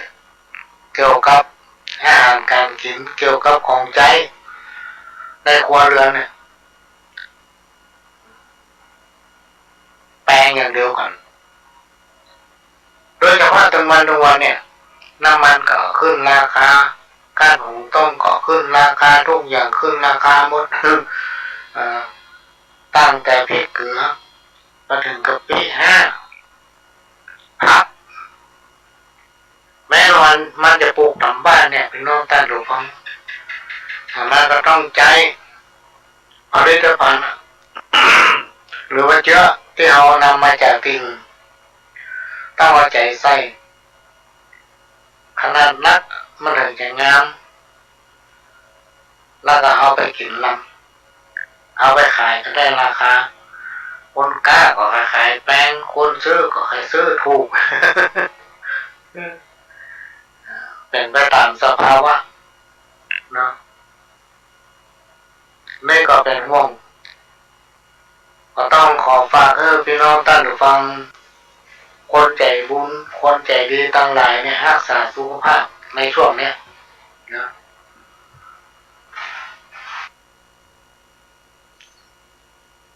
ขณะนี้พี่น้องท่านผู้ฟังก็กำลังรับฟังรายการสาระสัพพะร้อยอันปันเรื่องจากทางสถานีวิทยุกระจายเสียงพระพุทธศาสนาแห่งชาติและสังคมขึ้นเพื่อการศึกษาพระพุทธศาสนาและวัฒนธรรม FM 104.50 เมกะเฮิรตซ์วัดไฟหินวัดไฟหินเป็นสถานีที่นำเอารายการสัพพะพี่น้องท่านผู้ฟังที่หันว่ามีประโยชน์ฟังและสามารถนำปฏิบัติได้เป็นสารธรรมอันเป็นคำสั่งสอนขององค์พระสัมมาสัมพุทธเจ้าที่เราฟังและเข้าใจง่ายมาออกอากาศให้พี่น้องท่านผู้ฟังได้รับฟังกันเพื่อสดับสติปัญญาเพราะว่าเป็นสถานีวิทยุของพี่น้องคนฟังทุกท่านเป็นเจ้าของที่เราจะต้องช่วยกันรักษาไว้พี่น้องท่านผู้ฟังช่วยกันทนุบำรุงคนละเล็กละน้อยพี่น้องท่านผู้ฟังที่ฟังทางเฟซทางไลน์เนี่ยหมายเลขบัญชีของสถานีจะขึ้นหน้าจอตลอดเลยพี่น้องท่านผู้ฟังพี่น้องท่านผู้ฟังที่ไม่สามารถฟังวันนี้ได้ก็ไปฟังวันอื่นก็ได้กดเข้าหามันเป็นรายการที่เผยแพร่ภาพและเสียงไปทั่วโลกพี่น้องท่านผู้ฟังเขาจะอยู่จังหวัดใดก็ฟังได้หมดอันนี้ก็ฝากไว้เนอะฝากสถานีวิทยุ FM 104.50 เมกะเฮิรตซ์นี้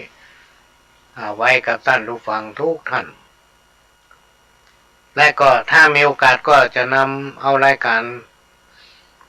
สัพพะสาระเนี่ยมาเล่ามาโอ้สู้กันฟังพี่น้องท่านผู้ฟังมีกำมะเก่าพ่องข้าวจ้อยพ่องแต่ในช่วงพักระยะเนี่ยพี่น้องท่านผู้ฟังตั้งแต่เดือนมีนาย่างเขาปี2566วันเถอะเวลามันมีจำกัดแม้กระทั่งจะมาอ่านจดหมายของพี่น้องท่านผู้ฟังที่ส่งมาเฮ้อเนี่ยยังบ่ค่อยมีเวลาเลยกล่องเนี่ยเป็นกล่องว่ะ ข้าวมันกันเราต้องมาเกาบางทีมันเขียนมาถูกถ้าเอาเขินเอามาอ่านมันยังละอ่อนหัดอ่านหนังสือต้องมาเกาแล้วมาพิมพ์มาเขียนใหม่ก็มีหลายฉบับตั้งแต่เดือนถึงปี66เนี่ยมันมีงานเกือบจะถึงวันเนี่ยพี่น้องท่านฟังงานสาธารณประโยชน์แล้วก็มาถึงเดือนมีนานี่ได้พักสักวันอากาศมาได้ย่างเนี่ยได้2 วันเนี่ยช่วงเดือนเมษาประเด็นนี้มีจองงานมาถึงเดือนพฤษภาพวกพี่น้องท่านฟังจองมาถึงพฤษภาคมเพราะฉะนั้นทุกวันดีถ้าไผ่ประจองมาก่อนเนี่ยมันบอกว่างเพราะเป็นจองล่วงหน้าเป็นเดือนก็ขอแจ้งประชาสัมพันธ์ให้พี่น้องท่านผู้ฟังว่าถ้าไผ่มีกิจกรรมเกี่ยวกับการมงคลงานมงคลบอกว่าจะเป็นแต่งงานขึ้นบ้านใหม่งานยกเสาเอกเสาโทขึ้นศาลพระภูมิเจ้าที่รวมไปถึงงานเตียนแหละพี่น้องท่านผู้ฟังช่วงปีใหม่เนี่ยบ้านเฮาเนี่ยก็จะมีการบูชากันทำบ้านทำจองบางที่บางแห่งก็สิ่งที่คนเหนือเขาขาดมาได้คือบูชาเจ้าทั้ง4ทุกบ้านจะมีการบูชาเจ้าทั้ง4ไว้เจ้าที่และมีการบูชาเทียนสืบชะตาลดเคราะห์บูชาโจกตามความตามปีจะต้องทำกันทุกปีบางผู้บางท่านหล่นมาที่บ้านพ่อหลวงขอเทียนสักชุดเขาไม่ได้ทำไว้ ไม่ได้ทำไว้ถ้าทำไว้เนี่ยมันเป็นธุรกิจเนาะ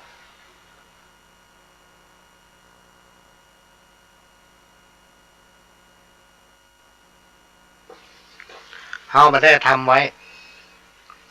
นอกจากว่าเจ้าหมู่เดียวกันพี่น้องท่านผู้ฟังโอ้ปีนี้จะบูชา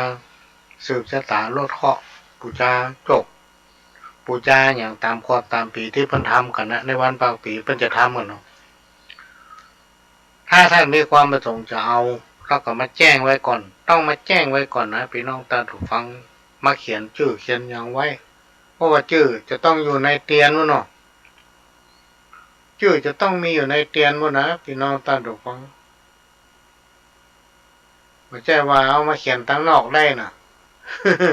เพราะฉะนั้นเอาแล้วไม่ได้เขียนไว้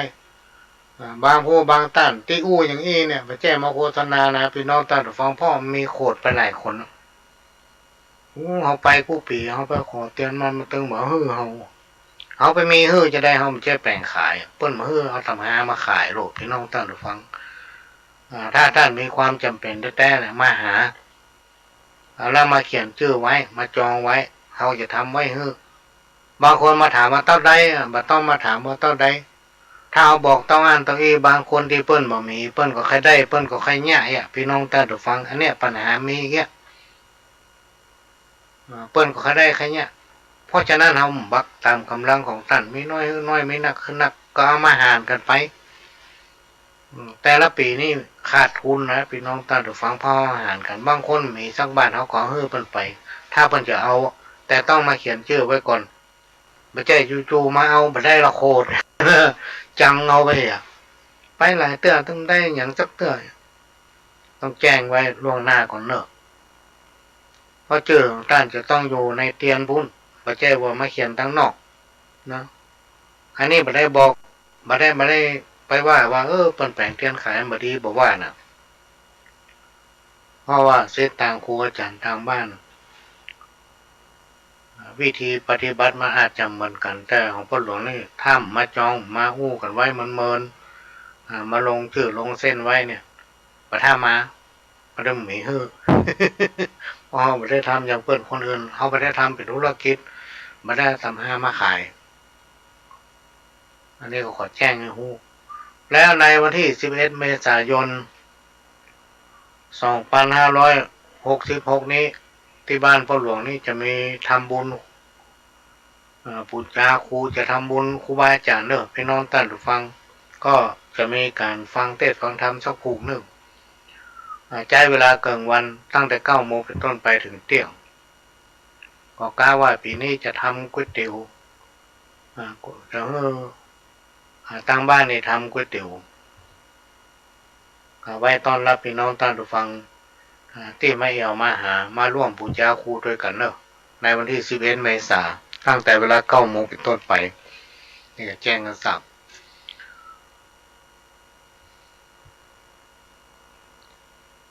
ครูบาอาจารย์เปิ้นกล่าวไว้อยู่ตลอดแหละพี่น้องท่านผู้ฟังนี่ก็จะเอามาฝากเปิ้นว่าไว้จะได้พ้องที่เขาจำได้ครูบาอาจารย์เปิ้นจะบอกว่า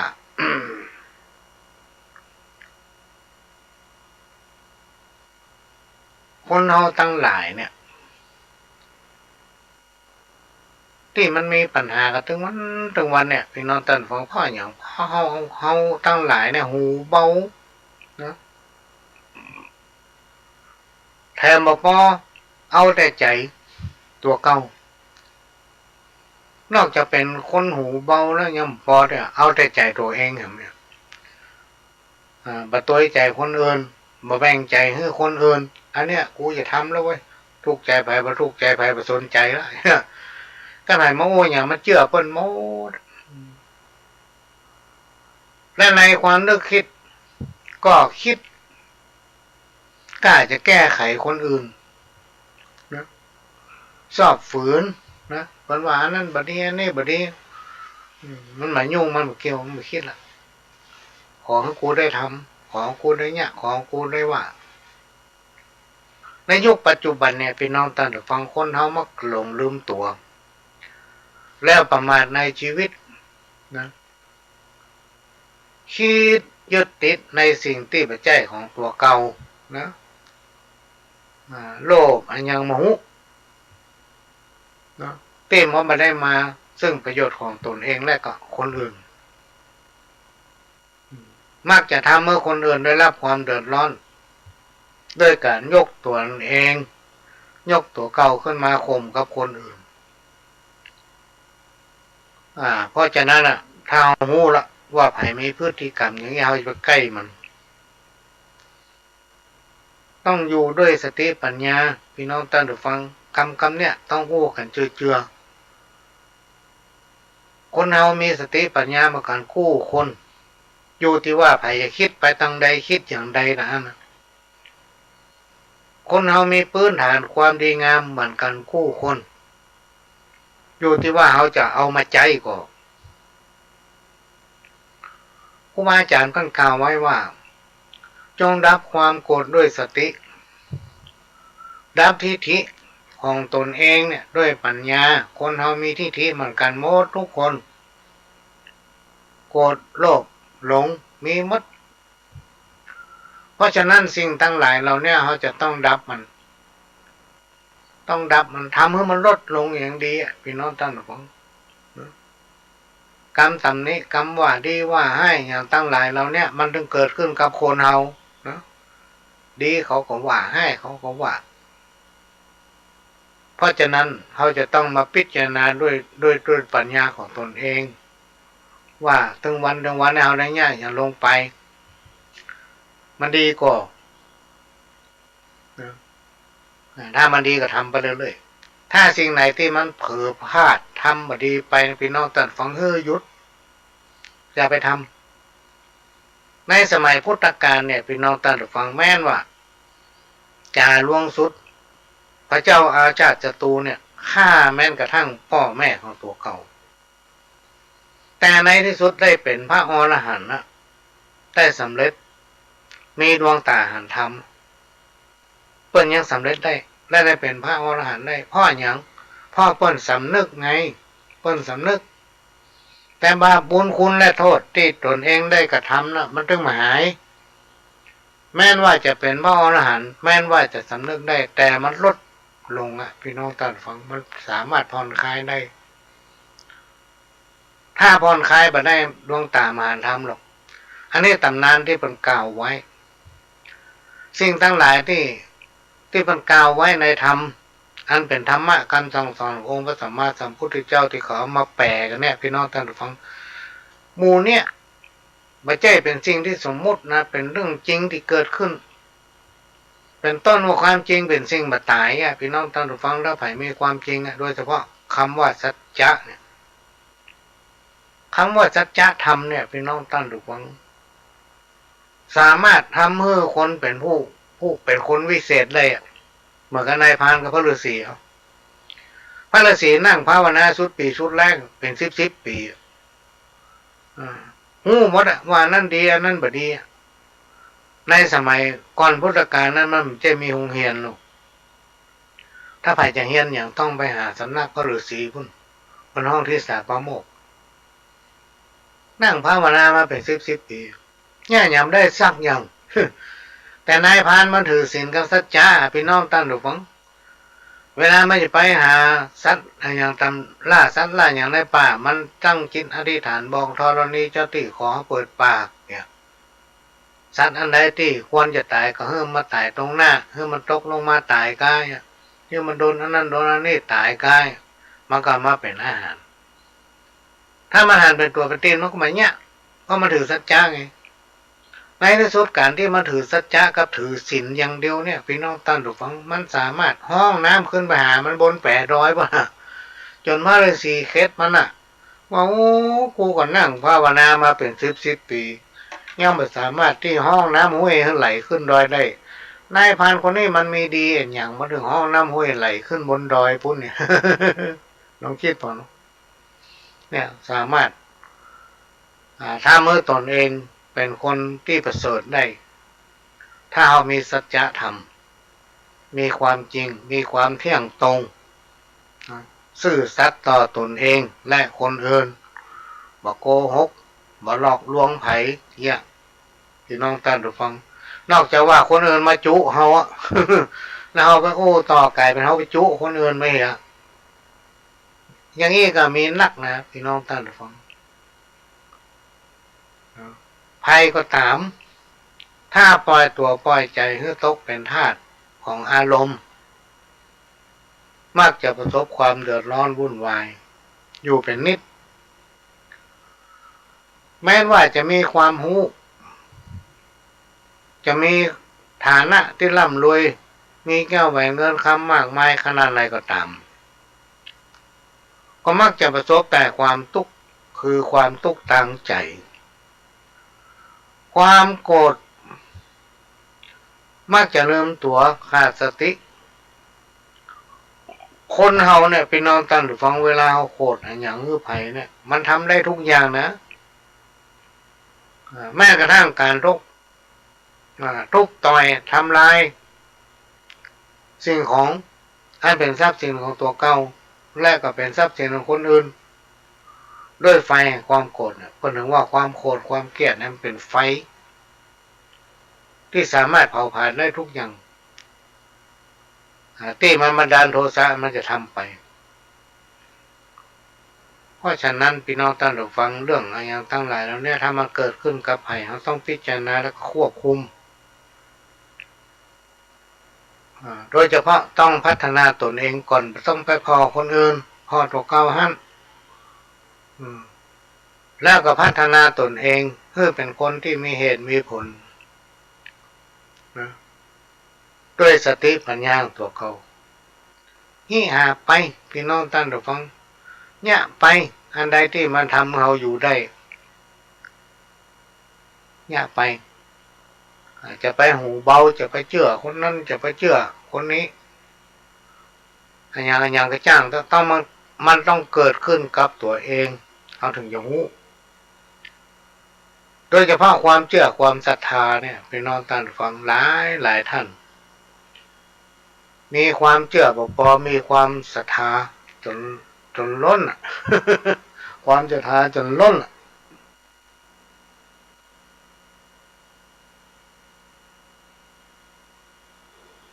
ในที่สุดไปปะกับความผิดหวังพี่น้องท่านฟังมันจะทำเมื่อเราเสียความรู้สึกเสียจิตสำนึกของตนเอง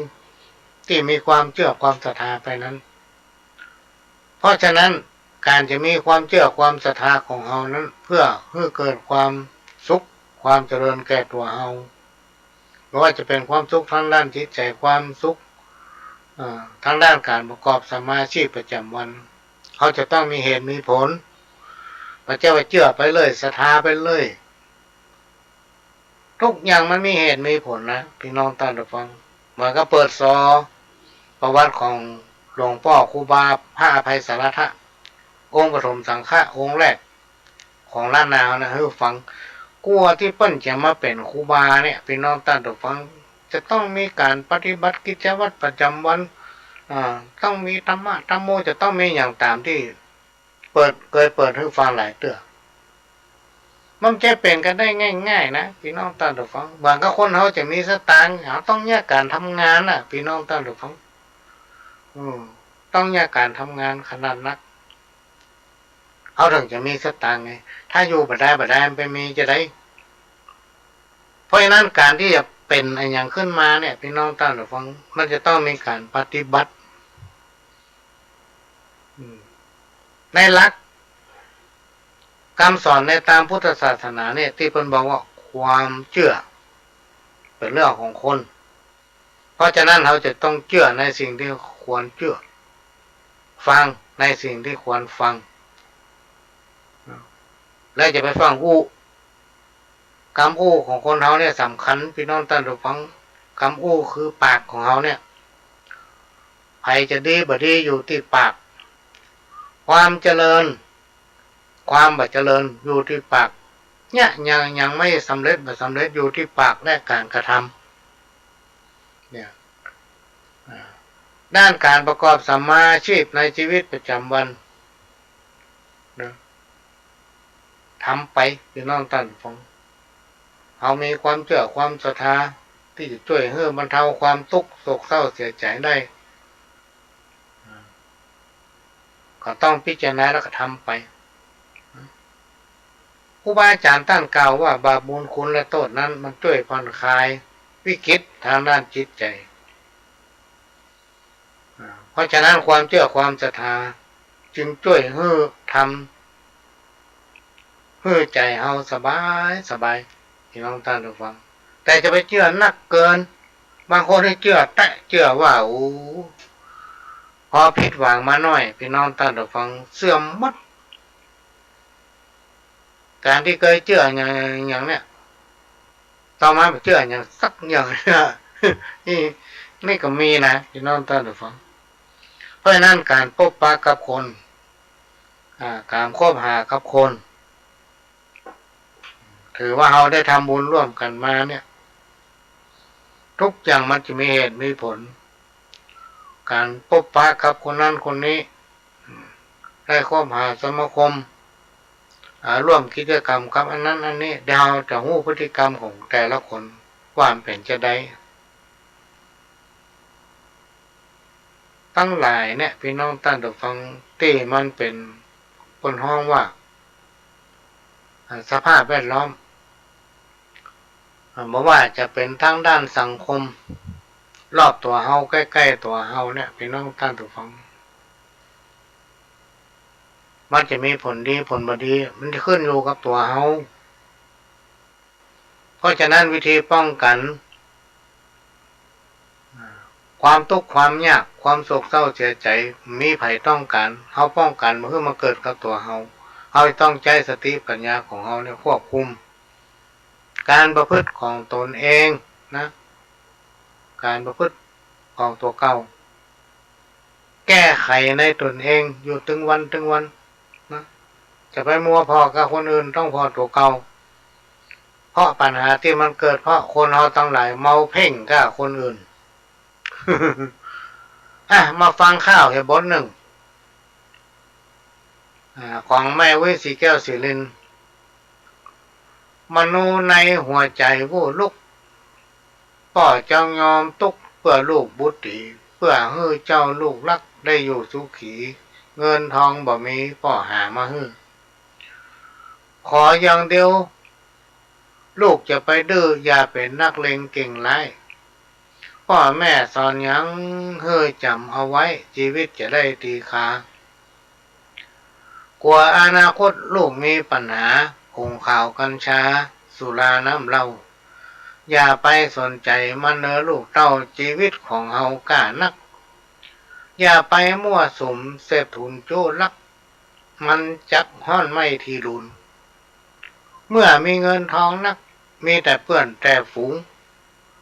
ตกยากไร้ไปล้นบ่มีไผพอหน้าตำนี้ตีเตียนเข้าดินฝุ่นหญ้าเหยียดหยามนินทาว่าซ้ำตึงบ่มีไผจังมาช่วยกำเขาหนีหน้าไปเลยฟังกำป่อเตอะคนดีป่อเอ้ยกันไข่สะเบยฟังเนื้อลูกเต้าทรัพย์อยู่ในดินสินอยู่ในหญ้าป่าอยู่ในนาแม่น้ำถ้าเอาขยันบักเกียดบักค้านตึงบักตายเท่าเนื้อไหนตึงบักกั้นตายเนื้อไหนจิตใจมานะดิ้นรนขนขวายอดสาทำไปเตื้อเล็กแต่น้อยความไร้เดียงสาปัญญาก็น้อยประสบการณ์มีบ่นักยามทุกโขโลกาพิวัตรหลอกแมงเม่าเข้าจมไฟสิ่งยั่วยุมีมากเหลือหลายอย่าหลงงมงายเนื้อไหนลูกเต้านี่เรื่องข่าวของวิชิแก้วศิริน เรามาฟังข่าวเตือนใจผู้สูงอายุหรือว่าเตือนใจคนเฒ่าให้เนาะ ประเด็นนี้เพิ่นหมอห้องคนเฒ่าแล้วเพิ่นห้องว่าผู้สูงวัยห้องคนเฒ่านี่โคตร กับห้องลุงเนี่ยโอ้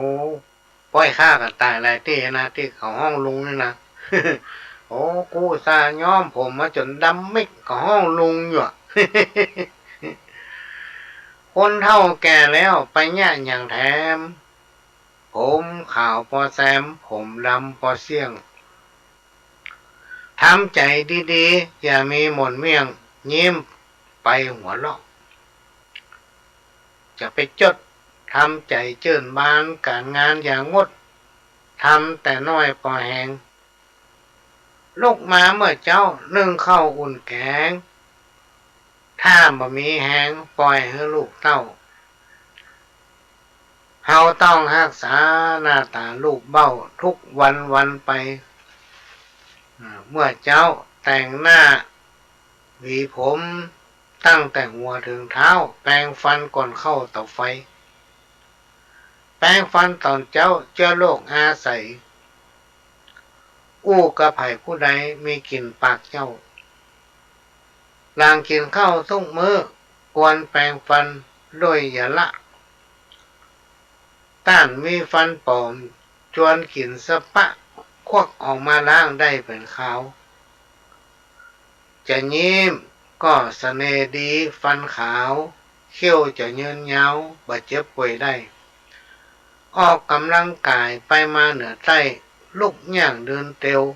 ยืดเนื้อบิดตัวอย่ามัวฟักเฟื้อออกเหงื่อยืดเส้นดัดแหว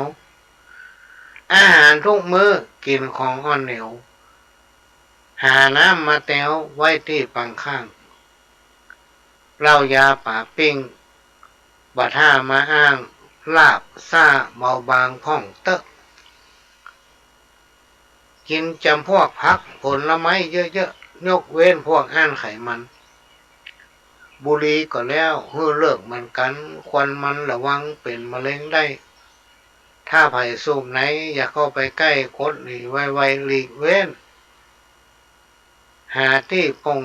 ใสสูดออกซิเจนเลือดจะส่วนเต้นมีพลังถ่ายอุจจาระอย่าให้ได้ขังเขาควรระวังถ่ายออกจนได้อย่าให้มักหมมอยู่ในท้องไส้เป็นพันละดีอืดร้องเพื่อรักษาตัวอย่าไปมัวล่ำร้องขอพรเทพเจ้าไปบนมารักษาเนื้อมารักษาตนพระเจ้าเบื้องบนมารักษาบ่ได้ก่อนจักเจ็บเป็นหนาวเย็นไม่ไข้ต้องไปโรงพยาบาลจึงพบมันรักษาตัวเพื่อมันจนครบเฮาจักอยู่ได้สบายไปเจือยาชูดที่เขาเอามาขายมันจักทำลายชีวิตต่างอ้อมสี่ล้อรถลุเขายังเอามาซ่อมพิจารณาตัวเรื่องนี้เกิดแก่เจ็บตายภัยจังหลีกลี่นี้บ่พ้นสักคนมันละนึกแต่กุศลเอื้อเฟื้อต่อคนพี่น้องเจ้าบ้านรักษาศีลกินทานบัญญัติภาวนาตัวบัญญัติละวันกลวันศีลประเพณีวันพระตักบาตรเข้าปูจามันละลึกเป็นอนัตตาเข้าวัดเข้าวาจำศีล85เจ็บหลังเจ็บเอวเจ็บแผลตั้งหน้าแข้งขามันตึงไหลลดหัวเข่าเท้าผมเอ็นปูเอ็นกดหมอนวดบีบได้หน้าไหนเอ็นหลวงเอ็นหลวง500เอ็นน้อย100ปลายนวดแล้วสบายหายเนื้อเจ้า หมอนวดโบราณประสานกันเข้ากับสมุนไพรโบราณเปลอใบเป้าปูเลยเฮาเคยจู้เนื้อตุบห่อผ้าถูพังคนเฒ่าแก่แล้วสาบกินสาบสางเนื้อหนังบอบบางเขี้ยวกลางว้ามเข้าขี้หูขี้ตาขี้แห่คนเฒ่าเหม็นคนมาคุยนั่งซิดโลกหลานห้างเหินบัดจำเริญญาติมิตรนั่งซิดอยู่ใกล้เหม็นไอคนเฒ่าแก่แล้วเนื้อมาสดใสชำระเหงื่อใครอาบน้ำทาแป้งต้องมันสะหัว7ตัวแห้งเอาแว่นมาแยงเข้าภาวนานั่งสมาธิระลึกรอบด้านของธรรมคนเฒ่าแก่แล้ววัดตัวประจำอสมตึงทำวัดความดันคนเฒ่ามันไปหาหมออย่ารอโรคเข้าตัดไฟต้นลมแล้วก้อยไปหาหมอจะช่วยได้อีกแห่งเขาเป็นอย่างแต่หมอจักชี้แจงหายระแวงบ่ใจผีเข้า บ่ใจผีเข้า โรงพยาบาลไหนๆมีแต่คนเฒ่าเพราะเป็นไม้ใกล้ฝั่งประเมินเต้าใดกระจักกาดแก้วลาจากลูกเต้าเข้าสู่โรงนี่หนู อันนี้เป็นของคุณแม่อย่างพวกพุ่นทางลำปางว่าพี่น้องท่านฟังผู้ส่งมาให้ส่งมาให้ก็มาอ่านให้ฟังมันต้องเป็นไปตามนี้แต่พี่น้องท่านฟัง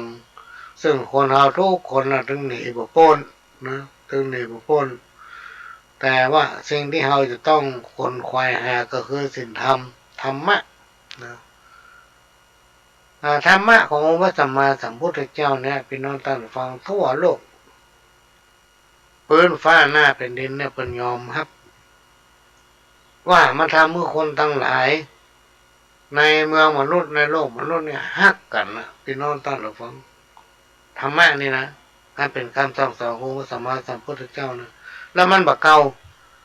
มันไม่อยู่เสมอพี่น้องท่านฟังถ้าภายนำปฏิบัติเนี่ยจะประสบความสำเร็จในชีวิตจิตใจก็จะงามตัวนะจิตใจก็จะงามทำอย่างก็มีความสำเร็จอันนี้ก็เป็นสิ่งที่นำมาฝากในวันนี้ ขณะนี้พี่น้องท่านฟังก็ฟังรายการสาระสปะพี่น้องท่านฟังจากสถานีวิทยุกระจายเสียงพระพุทธศาสนาแห่งชาติและสังคมขึ้นเพื่อการศึกษาพระพุทธศาสนาและวัฒนธรรม FM 104.50 เมกะเฮิรตซ์วัดไผ่หินและสังคมวัดไผ่หินตั้งอยู่หลังมหาวิทยาลัยเชียงใหม่ตำบลสุเทพอำเภอเมืองจังหวัดเชียงใหม่ก็เป็นสถานีของพี่น้องคนฟังทุกท่านเนอะเป็นเจ้าของนะที่เราจะต้องช่วยกันทนุบำรุงช่วยกันทนุบำรุงวันสองวันเนี่ยพี่น้องท่านฟังตามที่ได้ยินข่าวก็ว่าจะมีฝนมีลมเนาะก็ไม่จะแต่ก็ระมัดระวังเนอะพี่น้องท่านฟังระมัดระวังแล้วก็หาทางป้องกันอะไรที่มันร้อนแรงก็ต้องดูแลสภาพของตัวเก่าเวลามีเหตุมีภัยขึ้นมาเนี่ยมันจะลำบากอันนี้ก็มาฝากไว้ต้นเราจะมีฟ้าฝนทั่วไทยหรอกเปิดเทปมาฟังสักคำเพื่อการศึกษาพุทธศาสนาและวัฒนธรรม104.50 ไม่เกินก็ได้รับการแล้วก็เมตตาจากท่านผู้อำนวยการสถานีขยมเก่านาวสาระสปะร้อยอันปาเรื่องจากประสบการณ์นาวสาระสปะร้อยอันปาเรื่องจากการที่ได้เรียนรู้ได้จดได้จำจากครูบาอาจารย์มาเล่ามาโอ้สู่กันฟังถ้าโอ้ถึงประสบการณ์เนี่ยพี่น้องท่านฟังก็ลองจะฝักใฝ่ในเรื่องนี้มาเป็นเวลาเมินถ้าจำความได้ตั้งแต่ปี2500น่าจะเป็น31-32เนี่ยเปิดมาขอไปตัวหนังขายยาวสับปะให้พอดีมาขอไปผ้าโมยพ่องไปแฮนไปนี่พ่องนะก็เลยมีประสบการณ์หลายอันหลายอย่างพี่น้องท่านฟังสมัยที่อยู่วัดก็ทำไปเนี่ยไปเนี่ยเข้าพอแล้วก็นานไม่ได้ไปหาเปิดก็ไปมาหลายที่หลายแห่งพี่น้องท่านฟังก็เลยได้ประสบการณ์ก็มาโอ้พี่น้องท่านฟังทั้งวันส่วนมากก็จะเล่นในด้านศีลธรรมให้ก็ตามพี่น้องท่านฟังถ้าจิตใจมีเมตตามีเผื่อแผ่จิตใจมีศีลมีธรรมเป็นห้องว่าเป็นคนที่มีจิตใจงามนะหน้าตาก็จุ่มชื่นไปที่ไหนแผ่ก็ชอบแผ่ก็ฮักคนใจดำเนี่ยไปไหนแผ่ก็ตึงมาชอบเพราะมันเป็นคนใจแคบใจดำคนอะไรมาชอบ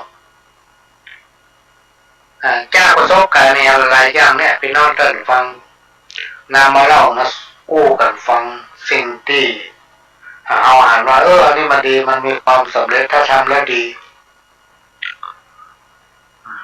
หลายๆอย่างที่เอาหันว่านั่นมันเหมาะสมมันดีแน่ก็จะตัดไปมันเอามาอู้ฟังที่เขาตัดหรือฟังจากประสบการณ์ของตนเองนี่ไปได้อู้เพื่อเข้าข้างตัวเขาถ้าเอาอู้นั้นประสบการณ์ทางด้านหลายๆด้านเนี่ยเป็นน้องตัดหรือฟังจากที่เราทำมาตั้งหลายๆปีเนี่ยจนประสบความสำเร็จเป็นต้นแบบเพื่อการสังคมชุมชนได้ก็คือส่วนการเรียนรู้ชุมชนนะที่มันถาวรไปได้คืออย่างอายุสังขารของเราเนี่ยและระยะเวลานะเพราะการเป็นผู้นำนั้นมันจะมีระยะเวลามีกำหนดเมื่อระยะเวลาที่เราเป็นผู้นำหมดไปเนี่ยเราต้องหยุดต้องปล่อยวางปลงตกในสิ่งที่ผ่านโดยไม่ได้ยึดติดถ้าไผ่หลงไปยึดติดกับสิ่งที่ตัวทำที่ตัวผ่านมาพี่น้องตันฟ้านั่นปัญหาเกิดแล้วเอาก่อนหน้าเอาสิ่งที่เราทำแล้วประสบความสำเร็จเป็นต้นแบบเพื่อกับระดับหมู่บ้านระดับอำเภอระดับจังหวัดรวมมาถึงระดับประเทศก็สั่นเอาสิ่งที่ดีๆพี่น้องตันฟังมาเล่าอู้สู่กันฟังว่านี่ดีอันนี้ดีนะอันนี้ไม่ดีนะสิ่งที่ดีที่สุดก็คือความขยันและมีใจฮักเวลาเราทำอันใดเนี่ยต้องตั้งใจทำด้วยความขยันหมั่นเพียรและก็มีใจฮักกับสิ่งที่ตนเองทำมันเอามาเพื่อปลูกพักเนี่ยเป็นนอกตาเดือดฟังเท่าปลูกแล้วก็ล่ามไม้นั่นอ่ะมันก็ตายมันใหญ่อ่ะถ้าเอาใจใส่รดน้ำพรวนดินพี่น้องแต่ละคนดูแลถึงวันเนี่ยวันใดวันหนึ่งมันถึงใหญ่ขึ้นมาแล้วถ้ามันเป็นผลิตภัณฑ์ที่เราไปจำหน่ายขายได้ประเภทพืชผักอย่างเงี้ยก็สามารถทำเมื่อเราได้สตางค์หลังจากเอากินเหลือแล้วก็เอาเพื่อแผ่แบ่งปันกันไปจากนั้นก็เอาไปขายประเดี๋ยวนี้พี่น้องแต่ละฟังหน้าแผงที่ในปลูกผักโดยไปใส่ปุ๋ยเคมีปลูกแบบธรรมชาติเนี่ยพี่น้องแต่ละฟังราคาดีแล้วถ้าเรากินมาก่อนเป็นพิษเป็นภัยเอาเรื่องผักที่เป็นใส่ปุ๋ยเคมีเนี่ยก่อนที่เราจะกินเอามาแช่น้ำมันหน่อยมาแช่น้ำมันหน่อยเวลาเอาออกจากน้ำก่อนเอาน้ำให้มันยัดนะจะไปมากินสดอันนี้เขามันเล่างูฟังกับต้มเป็นต้นว่าอาหารการกินเนี่ยเป็นน้องตันหนูฟังถ้าเอาใส่ตู้เย็นแต่ก่อนมันมีตู้อาหารเนาะแล้วตู้อาหารสมัยก่อนเนี่ยเอาอย่างใส่อยู่ให้วันข้ามเนี่ยบางทีพดแผงผูกมันยังกินได้อยู่เนี่ยอากาศสมัยก่อนกับประเดี๋ยวมันเหมือนกันประเดี๋ยวเราจะอู้ว่าอากาศมันเป็นพิษกับมันดูจะแม่นถ้าเอาว่าไม่แก้อากาศเป็นพิษหรอกมันก็น่าจะแม่น อากาศมันเปลี่ยนพี่น้องกันเอาสังเกตดูหน้าดินสังเกตดูใบไม้สังเกตดูต้นไม้ถ้ากลางวันเนี่ยใบมันจะเหี่ยวพออย่างมันจะตายพออย่างมันไปได้กินน้ำพออย่างว่าเอาไปแล้วรดน้ำมันเพราะอากาศมันแห้งมันเหมือนสมัยก่อนอากาศปัจจุบันกับแต่ก่อนเนี่ยต่างกันนักขนาดเลยพี่น้องกันหรือฟังสมัยก่อนเนี่ยเขาคิดว่าเวลาเอานอน ยกตัวอย่างเอานอนบ้านเราเมื่อคืนเนี่ยเขาจะกางมุ้ง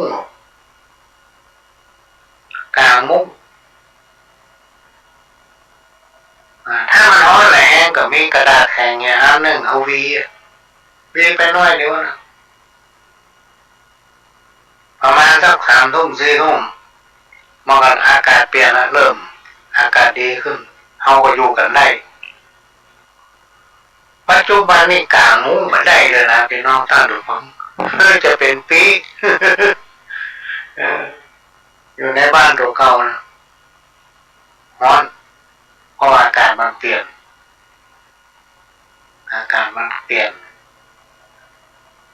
ถ้าเอาฝืนตัวเก่าก็เป็นภัยกับตัวเองสุ่มเสี่ยงต่อโรคต่อภัยสักปะเพราะฉะนั้นในยุคปัจจุบันเนี่ยธรรมชาติมันเหมือนแต่ก่อนรวมไปถึงจิตใจของคนก็เหมือนแต่ก่อนปกตินี่ประมาณทุ่มนี่พอหลวงถึงจะนั่งดูข่าวเนาะมาเจ้าแล้วก็จะนั่งดูข่าวช่วงเย็นหรือว่าเที่ยงเวลาว่างก็จะนั่งดูข่าวทำพิมพ์หนังสือไปตัวฟังไปตัวประเด็นนี้ไม่อยากดูแล้วพี่น้องตั้งแต่ฟังเพราะมีก็เรื่องไม่ดี เรื่องที่เขาฟังแล้วทำให้จิตใจเขาโหดหู่โดยเฉพาะอย่างความโลภความรักเนี่ยเมื่อฮักกันนี่ฮักแต่ฮักว่า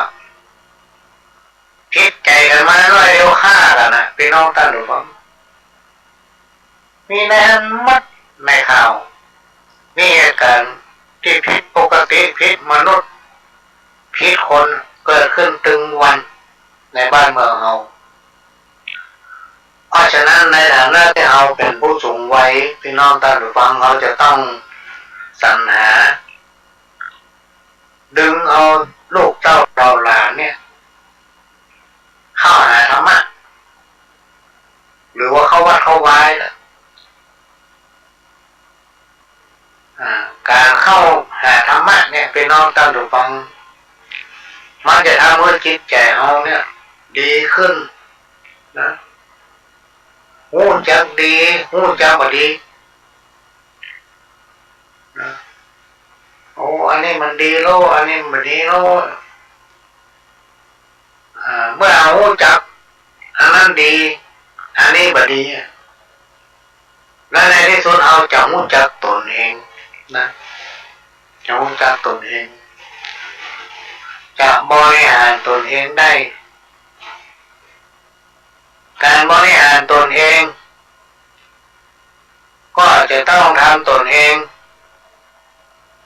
ตามที่อู้มาบ่อยๆนะคือทำตัวเองให้เป็นน้ำเกินแก้วถ้าลวกก็จะไปลวกล้ำพูดเป็นภาษาชาวบ้านเรานะถ้าเง่าก็จะไปเง่าเกิน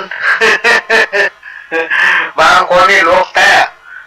จนเพิ่นตั้งสายนามันว่ามันลวกแล้วมันเง่าเนี่ยอันนี้มันมีแต่ละพี่น้องแต่แบบว่าแต่ก่อนเอาย่างเดียวคนเฒ่าแก่โอ้ลวกเง่าไปมียังไงเนาะ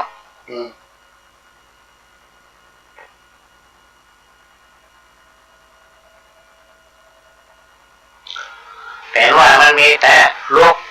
แล้วมันเง่ามันลวกแต่ว่าใจมันเง่า คนละก่อนเลยเป็นว่าอย่างไว้เนี่ยพี่น้องตาดุฟังมันแม่นมากมาถึงปัจจุบันเนี่ยบาเสียดายสักคำมากับข้าวบนหนึ่งเรื่องอีปูสอนลานเพราะว่าอันนี้จังทุกขังแต่เราคนแก่คนเฒ่าต่างเศร้าโศกาเมื่อมานั่งคิดเป็นปริศนาเป็นสันได้จ้าถึงมาอย่างนี้คนเอาตึงวันเดือดนั้นปนปี้อย่างมาบดีเช่นลำที่ดินเต่าได้ขายไปจนเสี่ยงซ้ำทำแปลงใจป้ามเฮฮาจับลางห้องนั้นสำคัญนักหนาที่ส่วนที่นาเปิ้นหาไว้หื้อ วางจะสุกใจซ้ำไก่ปูตื้อแบ่งขายเต้าบักข้างก็รถเต็มถนนละพ่อแม่ก็ได้ขายตีแป้งเนี่ยโต๊ะปังไปรุนรุนอ้างว่างของมันมาล่างดีทำพ่อแม่สอนไว้จะได้บัดจำหันแก่เงินคำหน้าดำกำเศร้าที่สวนที่นาปลูกยาปลูกข้าวเก็บไข่เพื่อเอาเงินไว้ใจเช่นลูกเช่นหลานลูกผ่านยากไรจักอยู่ได้สันใดจ้าที่ดินเท่านั้นสำคัญนักหนาไม่ใช่งอกออกมาเหมือนคาเหมือนหญ้าถ้าเอาขายไปแล้ววันหน้าจะมีไหนมาแถมเล่าควรคิดให้ดีคนมีแต่เก้าเปิ้นเชื่อคนเท่าฟังกรรมเปิ้นรักษาไว้มาได้ทันหลำบอกเคยจำนำยกตำยืนกู้เปิ้นนี้เปิ้นหาตั้งหน้าตั้งตาต่อสู้ข้อความอินดูลูกฮักหวังให้ลูกหลานสุขบานยิ่งนักฟูมฟอกเพื่อให้ดีงามเอี่ยวซ่อสอดไว้มีไหนซ่อถามเพียรพยายามติดตามผู้อู้งานนักก็เอางานเบาก็สู้เพื่อหวังกำจูลูกไทย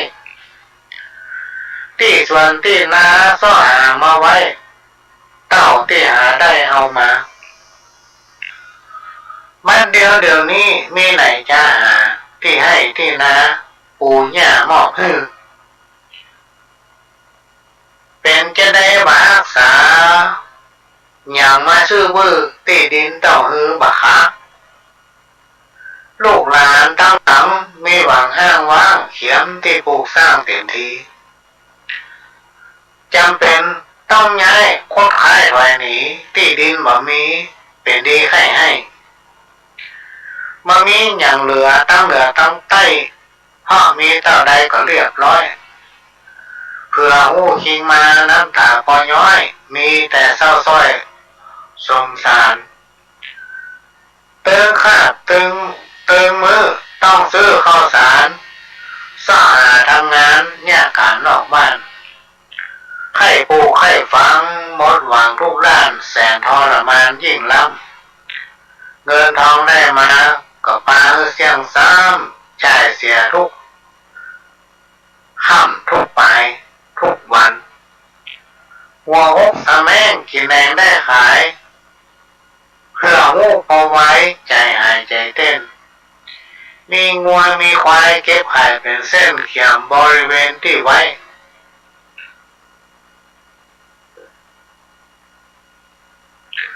เจ้าของที่ดินต่างเห็นนั้นไซพอเปิดซื้อได้เท่าไหร่ล้อมหัวเรียบร้อยเป็นถ้อยเป็นสายพ่อขวางงัวควายวุ่นวายออกเข้าคิดแล้วเสียใจนั่งไหนก็เศร้ามีแต่โศกเศร้าต่ำก้อยขอร้องเต้นหนาเอาใหญ่น้อยเกิดที่ถ้อยดูไปช่วยบอกพี่น้องเพื่อนพ้องไก่วงวานเครือใหญ่ช่วยไข่หมกข้าวต้านช่วยกันรักษาที่นาที่บ้านจำสินกินตานไปเตอะมันก้ามันขายมีลายเปิดเลอะมีเยอะบ่ต้องลวนเลที่ดินมีไว้อย่าได้ไขว้เขวฟังเล่ฟังเตฟังเล่ขายเสี่ยงเพราะเป็นห่วงกันกลัวมันจะเกี้ยงบ้านนอกในเวียงหมดลืมไผว่าอย่างใดจะไปใจปึ้งสวยไว้มันถึงดีเอง อันนี้เรื่องกรรมจมของคนเฒ่าอีปู่สอนหลานนะคนสมัยก่อนเนี่ยมันบอกว่าขอมีที่อยู่ที่กินเถอะมีที่อยู่เถอะที่กินเอาไปซ่อกินเอาตั้งหน้าเนี่ยหมายถึงว่ามีบ้านอยู่มีที่ดินเป็นของเฮาไม่ได้เจ้าไป มีที่ดินเป็นของตัวเก่ามีบ้านมีเรือนมีตูบเป็นของตัวเก่าไว้นะมันต้องหาอยู่เรือนใหญ่หลวงอ่ะขอมีที่บ้านเป็นของเขาสิอยู่ตูบใหญ่ตูบน้อยนั่นเป็นเรื่องของเขาละมีการมีงานทำเหรอลูกเจ้าไปอ่ะข้ามมาก็ปิดพอบ้านเอาเนาะเอาก็ต้องได้ไปเจ้าแต่ป้าขายมดเนี่ยคนก่อนสอนไว้ถ้าขายมดต้องได้ไปเจ้าเปิ้นอยู่ป้าจังมาแทนที่จะพอกินวิทย์กินพ่อยังก็ต้องเอาไปเสี่ยงกับเจ้าของมันก็เลยสอนว่าถ้ามีบ้านอยู่เนี่ยจะอยู่ได้ก็ได้ที่กินเอาไปชอบกินตั้งหน้าอันเนี้ยคนละก่อนเปิ้นสอนไว้พี่น้องตั้งแต่ฟังม่วนอกม่วนใจนะกินได้นอนหลับมันต้องไปเป็นนี่เป็นสินไปเป็นนี่เป็นสินเปิ้นเนี่ยมันถึงมาม่วนพี่น้องตั้งแต่ฟังขณะนี้พี่น้องท่านผู้ฟังก็กำลังรับฟังรายการสาระสปะร้อยอ่านปันเรื่องจากตาสถานีวิทยุกระจายเสียงพระพุทธศาสนาชาติและสังคมเคลื่อนเพื่อการศึกษาพระพุทธศาสนาและวัฒนธรรม FM 104.50 เมกะเฮิรตซ์วัดไฟตั้งอยู่หลังมหาวิทยาลัยเชียงใหม่ตำบลทุเทพอำเภอเมืองจังหวัดเชียงใหม่ก็เป็นสถานีวิทยุแม่ข่ายพี่น้องท่านฟังที่นำเอาสาระสปะที่มีประโยชน์ฟังแล้วสามารถนำปฏิบัติได้ง่ายๆหลายรายการมาเผยแพร่มาออกอากาศให้พี่น้องท่านฟังได้รับฟังกันเป็นสถานีของพี่น้องคนฟังทุกท่านเป็นเจ้าของเนื้อคำสอนของครูบาอาจารย์เพิ่นบอกว่าอยู่ใต้ฟ้าบดีกว่าฝนเกิดเป็นคนบดีกว่ากรรมเปิ้นเล่าถ้าแปลเป็นคำไทยว่าเกิดเป็นคนยากหัวอะไรกับคำนินทาเห็นเนาะ อันคำนินทากะเลเหมือนเทน้ำมันบะชอกจ้ำเหมือนเอามีดมากรีดก้อนหินเกิดเป็นคนมนุษย์เดินดินมันตึงหนีมาพ้นกรรมนินทากาเลเหมือนเทน้ำกรรมที่เตียนรับหลังเป็นสิ่งที่บ่มีไผหลีกพ้นต่อหน้านี่มันสรรเสริญแต่โอ้ยดีอันนั้นก็ถูกอันนี้ก็ถูกตึงมีพิษสักอย่างยิ่งว่าปามันไปท่านไปนี่นำชอบดีหมดเนี่ยครูบาอาจารย์เพิ่น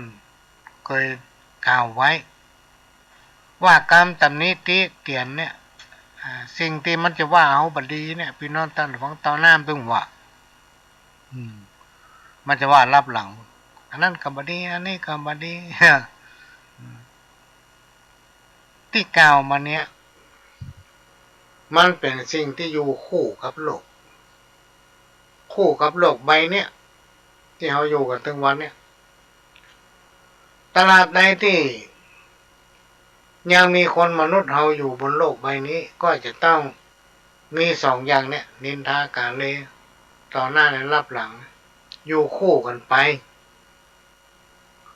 ไม่ว่าจะเป็นผู้ใดใครก็ตามพี่น้องท่านผู้ฟังบ่สามารถที่จะหลีกเลี่ยงสิ่งเนี่ยพ้นบ่โดนนักก็โดนน้อยนะก็ขนาดพระเจ้านั่งในโบสถ์ในวิหารมันยังเป็นว่าเพิ่นพระเจ้าวัดใดวัดท่านวันนี้บ่งามเนี่ยการวัดท่านวันนี้มันห้ามไผถึงมาได้พี่น้องท่านผู้ฟังครูบาอาจารย์เพิ่นกล่าวไว้ว่าห้ามคนอื่นบ่นินทาไผเนี่ยบ่ด่าไผบ่ว่าไผย่อมจักห้ามบ่ได้แต่ห้ามตนเองบ่ว่าไผบ่ติสินนินทาไผห้ามตัวเก่าเนี่ยพี่น้องท่านผู้ฟังห้ามได้เขาก็ต้องไม่ว่าอย่างนั้นไปอยู่ไปตามหน้าที่ทำไปตามหน้าที่ของตนเอง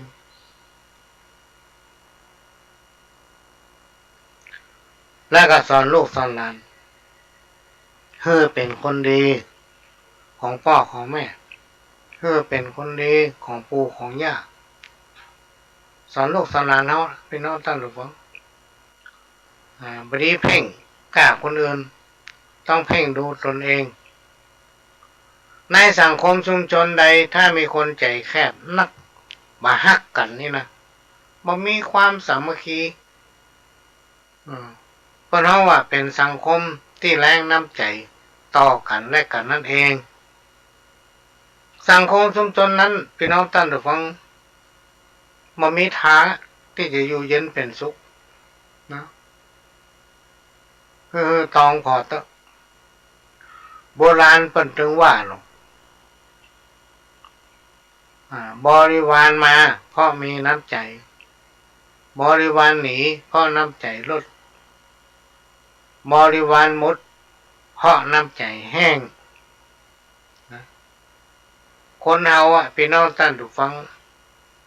ในขณะที่มีบุญบารมีเสวยของบุญอยู่มีอย่างพ่อหมดคนก็มาสู่มาหายามใดที่เขามีอย่างพร้อมไม่ได้เพื่อเรือไผ่นะเขาถึงมักใกล้ มันเป็นสิ่งธรรมดาที่มันเกิดขึ้นในโลกมนุษย์ของเรา